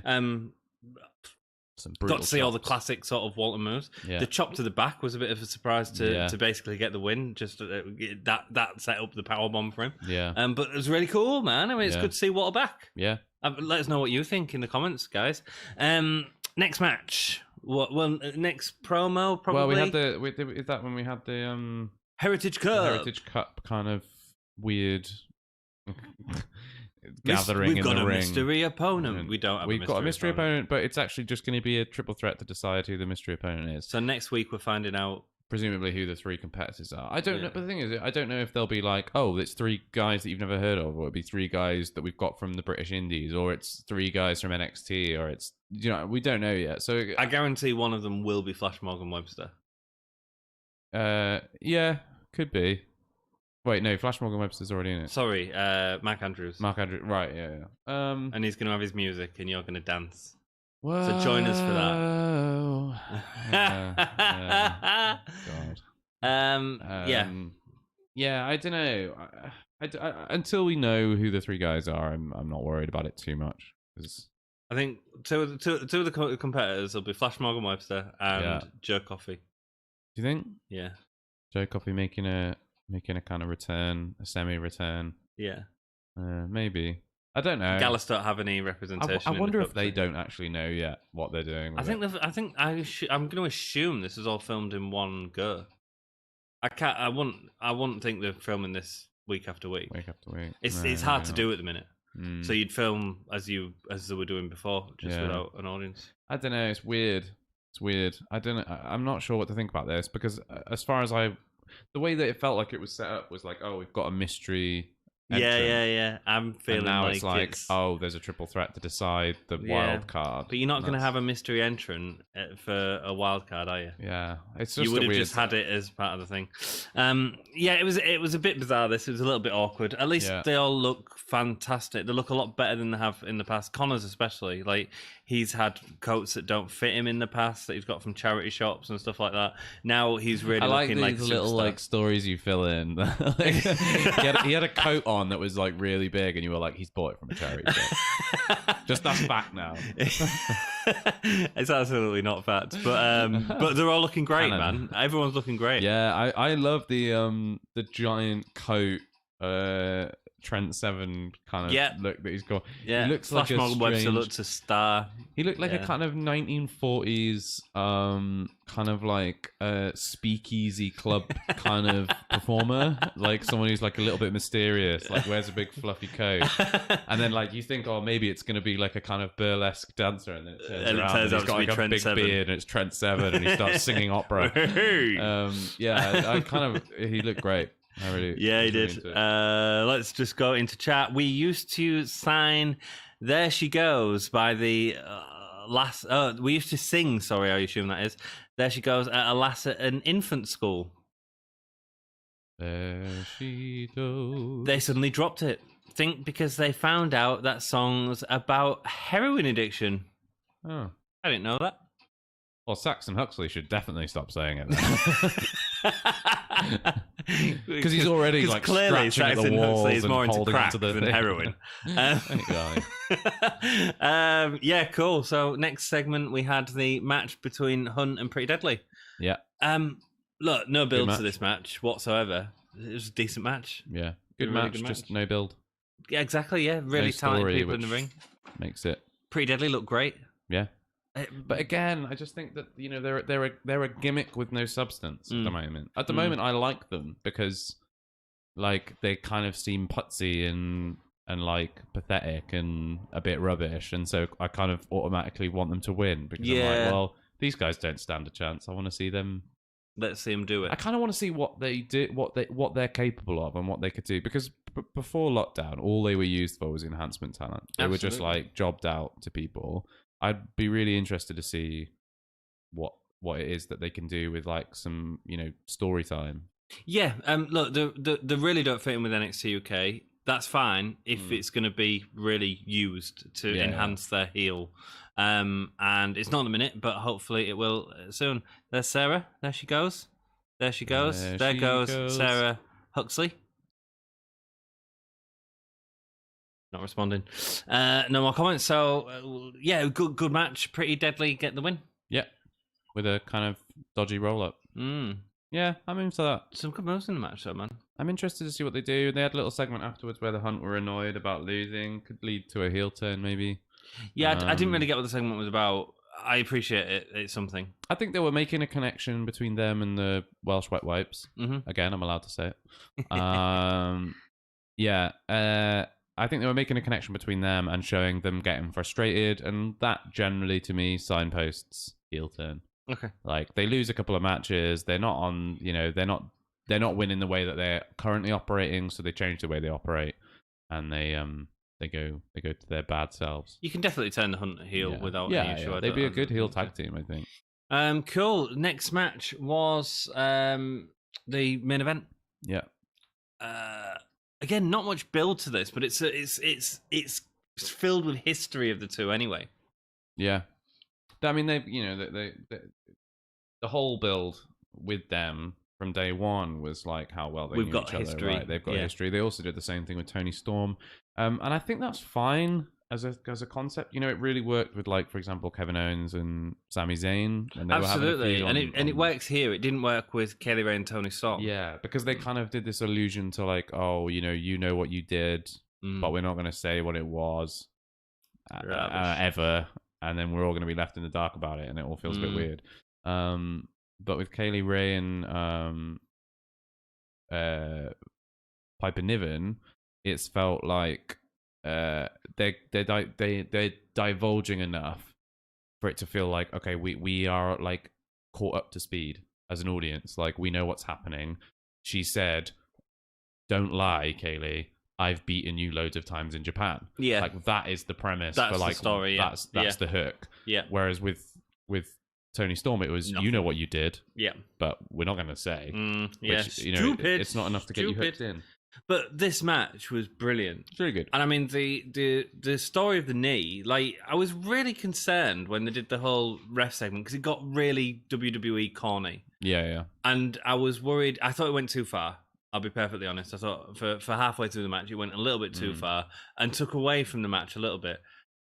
However, they brought it back. And both of them selling the knees was great, and them fighting to get the advantage on top of the other one was great all the way through, man. Yeah. Even to the ending where Niven missed the avalanche because Kaylee Ray got out of the way, even though she was struggling to get out of the way because of her knee and stuff like that. Yeah. I thought this was brilliant. I thought it was a great match. I think that the finish muddied the story that they'd been setting up. Like, the whole thing that they were building was like, oh, the knee. You wanted to see her submit her with the knee. Well, not that necessarily that, but just like, it makes sense. You're building the knee, you're building a knee, and then the finish of the match is a turnbuckle spot. Yeah, I get what you're saying. Which just feels a little bit like. Also, if that was how the match was going to finish, we were going to finish with a turnbuckle spot where, you know, Kaylee Ray had pulled the bottom pad off and Piper Niven happened to bounce into it. Yeah. Like, why did we need all the knee stuff and all the refs coming down and all that kind of thing? It felt like they were setting up a genuine reason, or like a good way of kind of keeping Kaylee Ray strong while still having her drop the title. Mm-hmm. You know, by having to fight through a knee injury and then eventually losing, just, you know, despite it, because of that. And instead they went, oh, Kaylee Ray's severely weakened by her knee, but now she's going to pin Piper Niven. Yeah. Which just feels like off of a spot which is unrelated to the story that we've established. Which I get what you mean. It feels like a weird, just like, it's not bad. It's just odd to me. But, and I think, again, part of what we've been talking about before as well, like, part of the reason this worked was because you could believe that Niven could win. Yeah. You know? So I really enjoyed the main event. Yeah, I guess that's the thing. Is like, if you set up the stakes of like, oh, Niven could win this because Kaylee Ray's injured her knee and then she doesn't, then yeah, that kind of works. But I think having two kind of like a false flag in that regard, it kind of feels like it messes up with the flow of the match. Do you know what I mean? Like, I feel like you set up. It's like Chekhov's gun, right? Mm-hmm, you set up a premise at the beginning of the match that then plays into the end of the match, but. It didn't feel like that. Yeah, and I get what you're saying, man. It was still great. You know, the action was good. The selling was great. The moves were slick. Best performance I think I've seen out of either of them, maybe. Probably, yeah. It's the best one I can think of. Yeah, like, definitely actually. In NXT UK. Kaylee Ray's Tony Storm matches. Yeah. Definitely better than Piper Niven, the triple threat that we had before. And we're moving on to Kaylee Ray and Ginny. Seems that way. Ginny can put people over, man. Ginny is one of their best workers, certainly in terms of the women's division, and probably just in terms of the entire roster. Probably, yeah. You know, she's great. She knows how to sell really well. Her striking ability is incredible. I'm really looking forward to seeing what she can achieve. I think it's an exciting feud. I mean, that's sort of the most exciting direction. I think what I might need to do is go and see if they've had any matches elsewhere before. That'd be cool. I imagine they probably have. Probably. A couple of comments. The NXT TakeOver UK should have an elimination chamber for no reason. That... Jack, you are in what match? That's what I want to know. What match would that be? He's just trying to do WWE booking and just go for no reason whatsoever. We should have elimination. I do feel like a cage match in NXT UK would work really well. I don't think we've seen a cage match. But again, I think this is part of the problem with WWE, and I think a lot of these conversations are going to come back to what my problem with WWE is. But like, you know, having a I always think it's funny that they have the Hell in a Cell scheduled. Yeah, a year in advance, and then they happen to also have a feud that revolves around Hell in a Cell that organically originates at that time. Yeah, and it's But I would do away with named pay-per-views in named pay-per-views, but like themed pay-per-views entirely, apart from the Royal Rumble. It's the only one you can't tell me that the Walter in a cage against someone is not a really exciting. Class, but it would just need to be like built up to in a way that's like absolutely. this requires a cage. Yeah. Like, I get what you're saying. In my head, that's the only reason why that it's like, when TLC is rolling around, everyone starts suddenly going for the ladders, and you go like, what? This doesn't make any sense. Why would they not do that in October or whenever? Oh, TLC they are this isn't? weekend actually. They're doing AJ Styles, Jeff Hardy, and Sami Zayn in a ladder match. Well, that'd be good. That sounds like it could be amazing. That would be good. But it is WWE. Good expensive main event. Yes, it would be. Or expansive main event. AEW Rewind has joined us. Hello. What's up? Welcome. AEW Rewind, Ollie, do a really great AEW review show. Cool. And they're definitely worth checking out. So if you are in chat, send them some love. He says, hey, good afternoon, y'all. How's my favorite non-AEW fellas doing? I'd go as far as to say NXT UK was better than AEW this week. I haven't seen AEW this week yet. AEW is the only wrestling until NXT UK has just started again that I have actually been watching. And I've been loving AEW every step of the way. Yeah. Last week's show I have seen, and it was incredible. It was, dude, that was like one of the best wrestling shows I've seen in a long time. Yeah. Really looking forward to watching the rest. I started watching the 2 hours, the Tuesday special, and I watched the rest of it. I haven't watched that this one, evening. to be honest. Yeah. But yeah, Scorpio Sky match, really good. I've seen the highlights because I had to do the filming the day after, but and I watched all of Dark. Ben Carter is just outstanding. Yeah, he was really good. Jack says hello. I thought the knee injury may have been real for a second. I didn't. Generally, you can tell from the actual, from the response of the ref. Yeah, it was really interesting. I think seeing the Matt Hardy Sammy Guevara match at what was it? Is it All Out? Yeah. You get the sense almost immediately for when a ref is calling it calling an audible or it's like a planned spot. Yeah. I think I actually thought I felt really bad for what's her name, the AEW ref, Aubrey, yeah, Aubrey Edwards. Aubrey Edwards. I felt really bad for her because I felt like she made absolutely the right call at the time to kind of and then go it got sort of thrown away. Got thrown out, and I was like, if I'm a ref in that situation, I want to know that I am able to stop a match and I'm going to be able to make that call and it won't be overridden. Yeah. Because if you feel like this person is definitely in danger or if this person is definitely hurt, you need to feel like if you call the match to stop, that it will stop. It's going to be stopped. Yeah, so I felt a bit bad for Aubrey in that. I agree with you. And she won in the main event, which I think is the only AEW pay-per-view she's not been in the main event. So I assume it was to do with that. Cool. Got loads more comments. So I'll do them and then we'll do our ratings. Ginny is a good cat too. Rumble and the Bank should stay. Yes, absolutely. But scrap everything else. Yeah, but I don't know why they couldn't do Money in the Bank at WrestleMania like they did the first time. I don't know why it needs its own pay-per-view. I like it having its own pay-per-view because at least you've got a pay-per-view with something. Yeah, I guess. But if not, it becomes Payback and it's just pointless. Well, but I mean, it feels like it's become one of the big five now. Money in the Bank. You think? Yeah. I think less so in recent. Maybe it's because the most recent ones have been kind of rubbish. Yeah. There was the one at the WWE Towers, which was awful. It was and then there was the one that Brock Lesnar just was able to just insert himself into, walk down, toss everybody else off the top of the ladder, and then take the back. It felt like a bit of it's felt like nonsense recently. I'd say Money in the Bank feels bigger than Survivor Series now.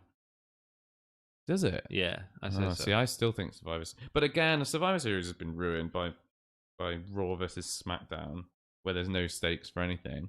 Can you remember what Survivor Series was about? Yeah, exactly. Yeah, it was about feuds. Series was about feuds, and they would build a feud into. Yeah, it was about getting Seth Rollins and the Messiah with another faction versus the people they were going against. Yeah, and it was an elimination match with some interesting stipulations that don't do it other times of the year.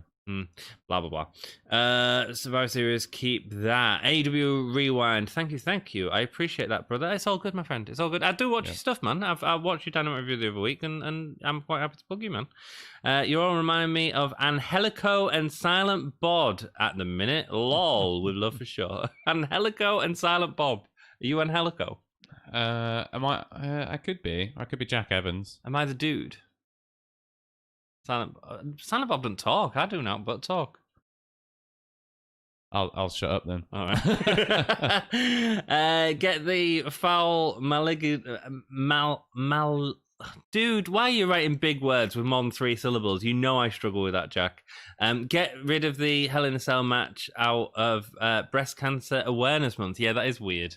Is that what they're doing? They've had it a few times where they've had like a Hell in a Cell match with pink ropes.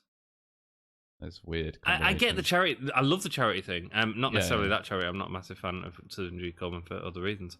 But the charity's works great. Wonderful. Yeah. Let's not have pink ropes in a Hell in a Cell. It's supposed to be this like thing. Yeah, but I mean, like, you know, if we're going to go cell. on what shouldn't happen in Hell in a Cell, they also shouldn't have, you know, ref stoppage. Oh no, that was a classic match, Holly. I don't know what you're talking about. It's almost as if, Anthony, WWE have got no idea what they're doing. Dude, like everyone was shocked that he lost against Goldberg, and I'm like, no, of course he did, because they've never known what to do with the Fiend. Yeah. Bray Wyatt has created a character, and I think it's partly Bray Wyatt's fault for creating this wonderful character that's invincible but in the wrestling world, he's not invincible. Yeah, but there are ways to get around that. No, like not when booking's gonna. No, booking's always gonna. Braun Strowman eats the pin. I'm fine with that. That triple threat.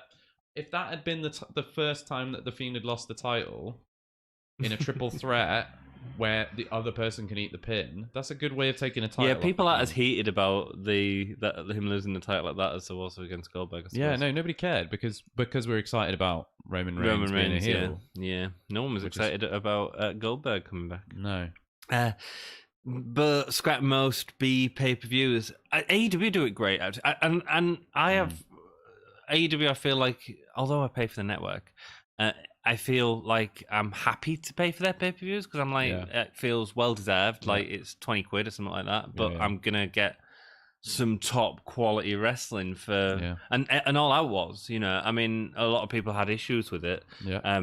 Primarily because of the Matt Hardy thing, I think. Yeah. But all of the matches were given time. Yeah. The thing is, you know, I think with any pay-per-view, you've got to look at it as a product, right? And if you look at it and you go, is this worth $20? Yeah. I go, absolutely, yeah. Yeah. I got enough entertainment out of that. When you think about like a cinema ticket is like, you know, $8 or $9 plus whatever it is, you know, plus driving there, whatever. Yeah. I think I'm getting, as a wrestling fan, enough enjoyment for $20 value to be worth it. Value for money. Is watching WWE worth $120 a year? No. Not in my mind. For me, yeah, but it's not because of it's because I watch all pay-per-views and stuff like that. Yeah. Not in a normal sense. See, I feel like you could do away with NXT UK as well and add that onto it. You know, what's the value of that? I think the thing that AEW do differently that WWE don't do is that WWE put a lot of focus on the style of their pay-per-views. In that, like, they have the themed ones, so they go like, oh, what we're selling you is Hell in a Cell. Like, it's Hell in a Cell. We're going to have a Hell in a Cell. We're going to have 3 Hell in a Cell matches. Ooh. Hell in a Cell. Whereas what AEW sell you is John Moxley versus Brian Cage. They sell you Chris Jericho versus Orange Cassidy. They sell you the matches. They sell you the feuds. They don't sell you the product. Products, yeah. Do you know what I mean? Absolutely, yeah. And that's why I will happily tune in and buy it. But that's probably because this is turning into a deep topic. But that's because WWE don't value the stars as much as they value their own product, and they are more sad because they've got so many wonderful talents within their roster. Got an incredible roster. They've got the best women's division on the planet. And Asuka and Zelina Vega is on this weekend. I mean, they're both great. Which is great. Yeah, it's a great match. Both great. But again, it's not going to get the time. And that's what I mean. There's a difference between AEW. Yeah. If you, Hardy match aside, but any of the other matches on that had the amount of time that made them feel special. Asuka and Zelina Vega is not getting any time on Clash of Champions. And it's just going to be absolutely all the booking.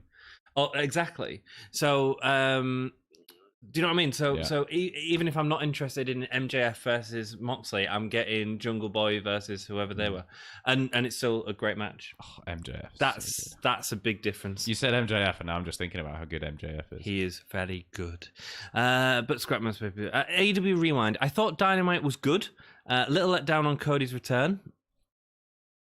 Spoilers for Ollie. Sorry. That's all right. Don't worry. Sorry, mate. That's okay. Good wrestling I podcast. was meaning to watch it yesterday, but I just haven't got around to it. Thought it could have been better, but Brody Lee's promo it was so good, man. It was fire. Is what Brody Lee's promo was. It was one of my favorite moments. That was one of my favorite moments of the show. It really was. How Vince doesn't capitalize on him is beyond me. Yeah, and if you go back and watch some Brody Lee stuff, like the stuff he was doing in CZW, some promos in that are brilliant, man. And it's very similar to now. The dude can talk. The dude can wrestle. The dude can talk. Yeah, the guy's great in the ring. His facial expressions are incredible. But you wouldn't have said that watching WWE. No, well, I don't know. I think a lot of people saw the potential in Luke Harper. Yeah. There was a point in time where it was like Randy Orton, Bray Wyatt, and Luke Harper were all kind of like dancing around each other. Yeah, Luke Harper main evented Payback, one of them. Yeah, and like there was a point in time where we thought, maybe Luke will get or Brody will get the push that he deserves, and then it never happened. No. But I think that's kind of another one of the things that I love about AEW is that it's given all the guys that have typically been completely fumbled by WWE an opportunity to show just how good they are. I mean, just look at Mox. Number one on the PWI 500. Yeah, because he's just had the best year. Well, they're giving him good stories. They've given him good stories, and a PWI Insider is a lot of kayfabe as well. Yeah, and because he's been in these sort of, unlike Drew McIntyre, who's been a champion, and they've given him these sort of Bobby Lashley and Dolph Ziggler and that sort of stuff, which hasn't, until the Randy Orton feud, hasn't really set the world. He hasn't really done much. Yeah. Whereas Moxley, every feud matters. Everything matters. Even if it's Jake Hager and it ends up being a crap match. Yeah. AEW Rewind. Well, we got to get grinding, brother. I smashed that like button. I do appreciate that. I'll see you all and best of luck. We do appreciate you dropping by AEW. Yeah, Thank you so much, my friend. Ollie's going to do a light train. Do you want to do a light train now? Train. Yeah. You need to remember what it's called. I don't give a damn. I don't give a damn. I've been making Dom do it because I do it really badly. Okay, so a light spike. Yeah, it's a light spike. A light spike. It's a light spike.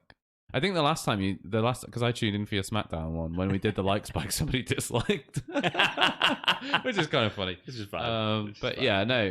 But don't do that, please. Yeah. Do it. No, don't really. Yeah, let's do it. Should we just do a countdown? Choo-choo. Yeah, no, it's not a train. Choo choo. It's not a train. It's a spike. It's a sharp thing. All right, let's do a like spike, please. Thank you. That'd be amazing. Yeah, no, really, thank you though, because it really helps the channel out, and it's nice for me to be back. I know I've not been around much recently, but it's really nice to be back on the channel. So if we can do a like spike in 5, 4, 3, 2, 1, give me a Jake Holden. I like having only 5 pay-per-views a year. I do. Yeah. I do, because it gives build and gives you that sort of they do big Dynamite episodes. They do, special Dynamite episodes, and I enjoy that a lot. And I think that's cool. That's kind of one of the things about the Wednesday Night Wars that has been really interesting, because I think if AEW had started up organically and it hadn't had the competition in NXT, we might not have got the same really scrappy tooth and nail kind of dynamites that we've been getting. You can see that they are not only just enjoying what they're doing, but they are trying to make the best product that they can, and they want every week to be exciting. And that is such a novelty in wrestling, which has been predominantly monopolized by WWE. It's been missing since the 2000. Yeah. And it's cool. It's exciting to be a wrestling fan again, and it's really interesting to watch kind of NXT kind of botch it a bit by comparison, because then I don't think that they are, certainly what I've been keeping up with has not felt as exciting or as interesting as, I mean, you only need to look at the backlot brawl between Velveteen Dream and Adam Cole, and then look at the backlot brawl between Best Friends and Proud and Powerful. It was like leagues of difference between them. So Jack says, Ollie, I've worked in cinema for 9.5 years, which is very accurate. Tickets are near £15. £15. Jack lives in London though, so okay, fair. So I think here you can get 2 for a fiver. Yeah, we was on fiver for a while. Yeah, but that's a northern thing. Yeah. I mean, down in London, it's like 12 quid for a pint. I know, right? It's we go for a pint ridiculous. afterwards, and it's happy Three- hour. £3. pound. When I was at uni, When I was at uni, it was £1 a pint. yeah, We when I was used at to uni, have there was nights all the a pub up near the uni that we used to go to on a Wednesday night, and on a Wednesday night it was £1.50 a pint, and it was like £1.50 a pint. £1.50 a pint and 125 Jaeger bombs. Well, I'm a And we're bit talking older about than you. 2012 here, so it wasn't that long I'm ago. going back to 2008. £1 a pint and 50p a shot. It's crazy. I You think can get that in London. Yeah, no, you don't. Jake says, sadly, WWE makes stars these days, not the other way around. WWE is the star. At least that's what Vince wants to think. Yeah, you're I think absolutely right. Yeah, The company comes above all. Whereas, you know, you look at like, for example, look at Kip Sabian, right? Kip Sabian is being allowed to promote his Twitch on Dynamite programming. Can you imagine Vince letting? Because hasn't he banned a bunch of people from doing that now? That's why Kip Sabian's doing it, because it's a shot at WWE for banning the stars for doing it, as opposed to they're not just letting him promote his Twitch. It's a dig at WWE. But they are also letting him promote his Twitch. Yeah, absolutely. Whether it's a dig or not, they're letting him do it. The same with Miro, but Miro's got obviously a big thing, and his new finisher, the Accolade, is now called Game Over. Nice. Which works with his Game over, man. Twitch, Game so over. good for him. Yeah. £12 pint and a slap in the face. Yeah, you don't have to pay £12 up here to get a slap in the face. Power right in the kisser. He's hit that like button. Thank you. Dudes, that is all we've got time for. You have been awesome. Thank you so much for making, like, in NXT UK, it's great watching it. Yeah. We have wrestling chats. Yeah. We have dudes join us and just, like, come and talk wrestling. Yeah. It's really nice to be back. And I like this format as well. I always like doing the reviews. I think that was fun. Yeah. But we get the kind of automatic feedback from you guys. Yeah. It's really nice to be back. It's nice to be back watching NXT UK. It's nice to have you back, dude. Thanks, it really man. is. Like, I always have, like, negative things to say about WWE, but NXT UK feels different. It feels exciting, and I'm really glad that it's back. And I don't think they would have got it on BT Sport, and I don't think they would have got it, in the BT Sport kind of studio and stuff. And I don't think they'd have been putting so much work into it if it wasn't going to stick around for a long time. Exactly. So let's hope we get more positive NXT UKs in the future, and hopefully we can carry on doing these. The format may have to change very soon, because looking at our COVID numbers, it looks like they're going up. Ollie doesn't have the network, so we're trying to work on what we can do with that at the minute, but the quality might drop a little bit. Apologies for that. It's just part of the circumstances. Because at the moment our setup is socially distanced, Absolutely, but they might it might be a problem with, like, households and stuff like that, so I might have to do it from my own place. So. And even though we live literally up some stairs from each other, we'll still have to. We still won't be able to do it if the nation goes into lockdown. So we'll have to try and sort something out. But I'm sure we will. Saying as well is, everyone be looking after yourselves. Absolutely. Wear your masks. Hand sanitizing. It's still crazy out there. The numbers are going back up. Look after yourselves. Look after your loved ones. Take care. It's a crazy world. Dom says, "Good to have you back, man. I like your testicles." I don't know why Dom said that. And I like them too. I wouldn't want to be without them. Jack says, "Want you back. Want you back. Want you back for good." He also says, £1 a pint at my uni, but pints were basically the stuff that you clean out of kettles. Yeah, it was, man. Yeah. Oh, yeah. Rock and roll. That's all we've got time for. Yeah. Thank you so much. You can sign it out if you want, don't you? Yeah, sure. Well, thanks for joining us, and don't forget to keep it GAHY. Gay. I bet you've missed that. Michael Jackson. I bet you've missed that, haven't you? No, not at all. Oh, God, my ears are bleeding.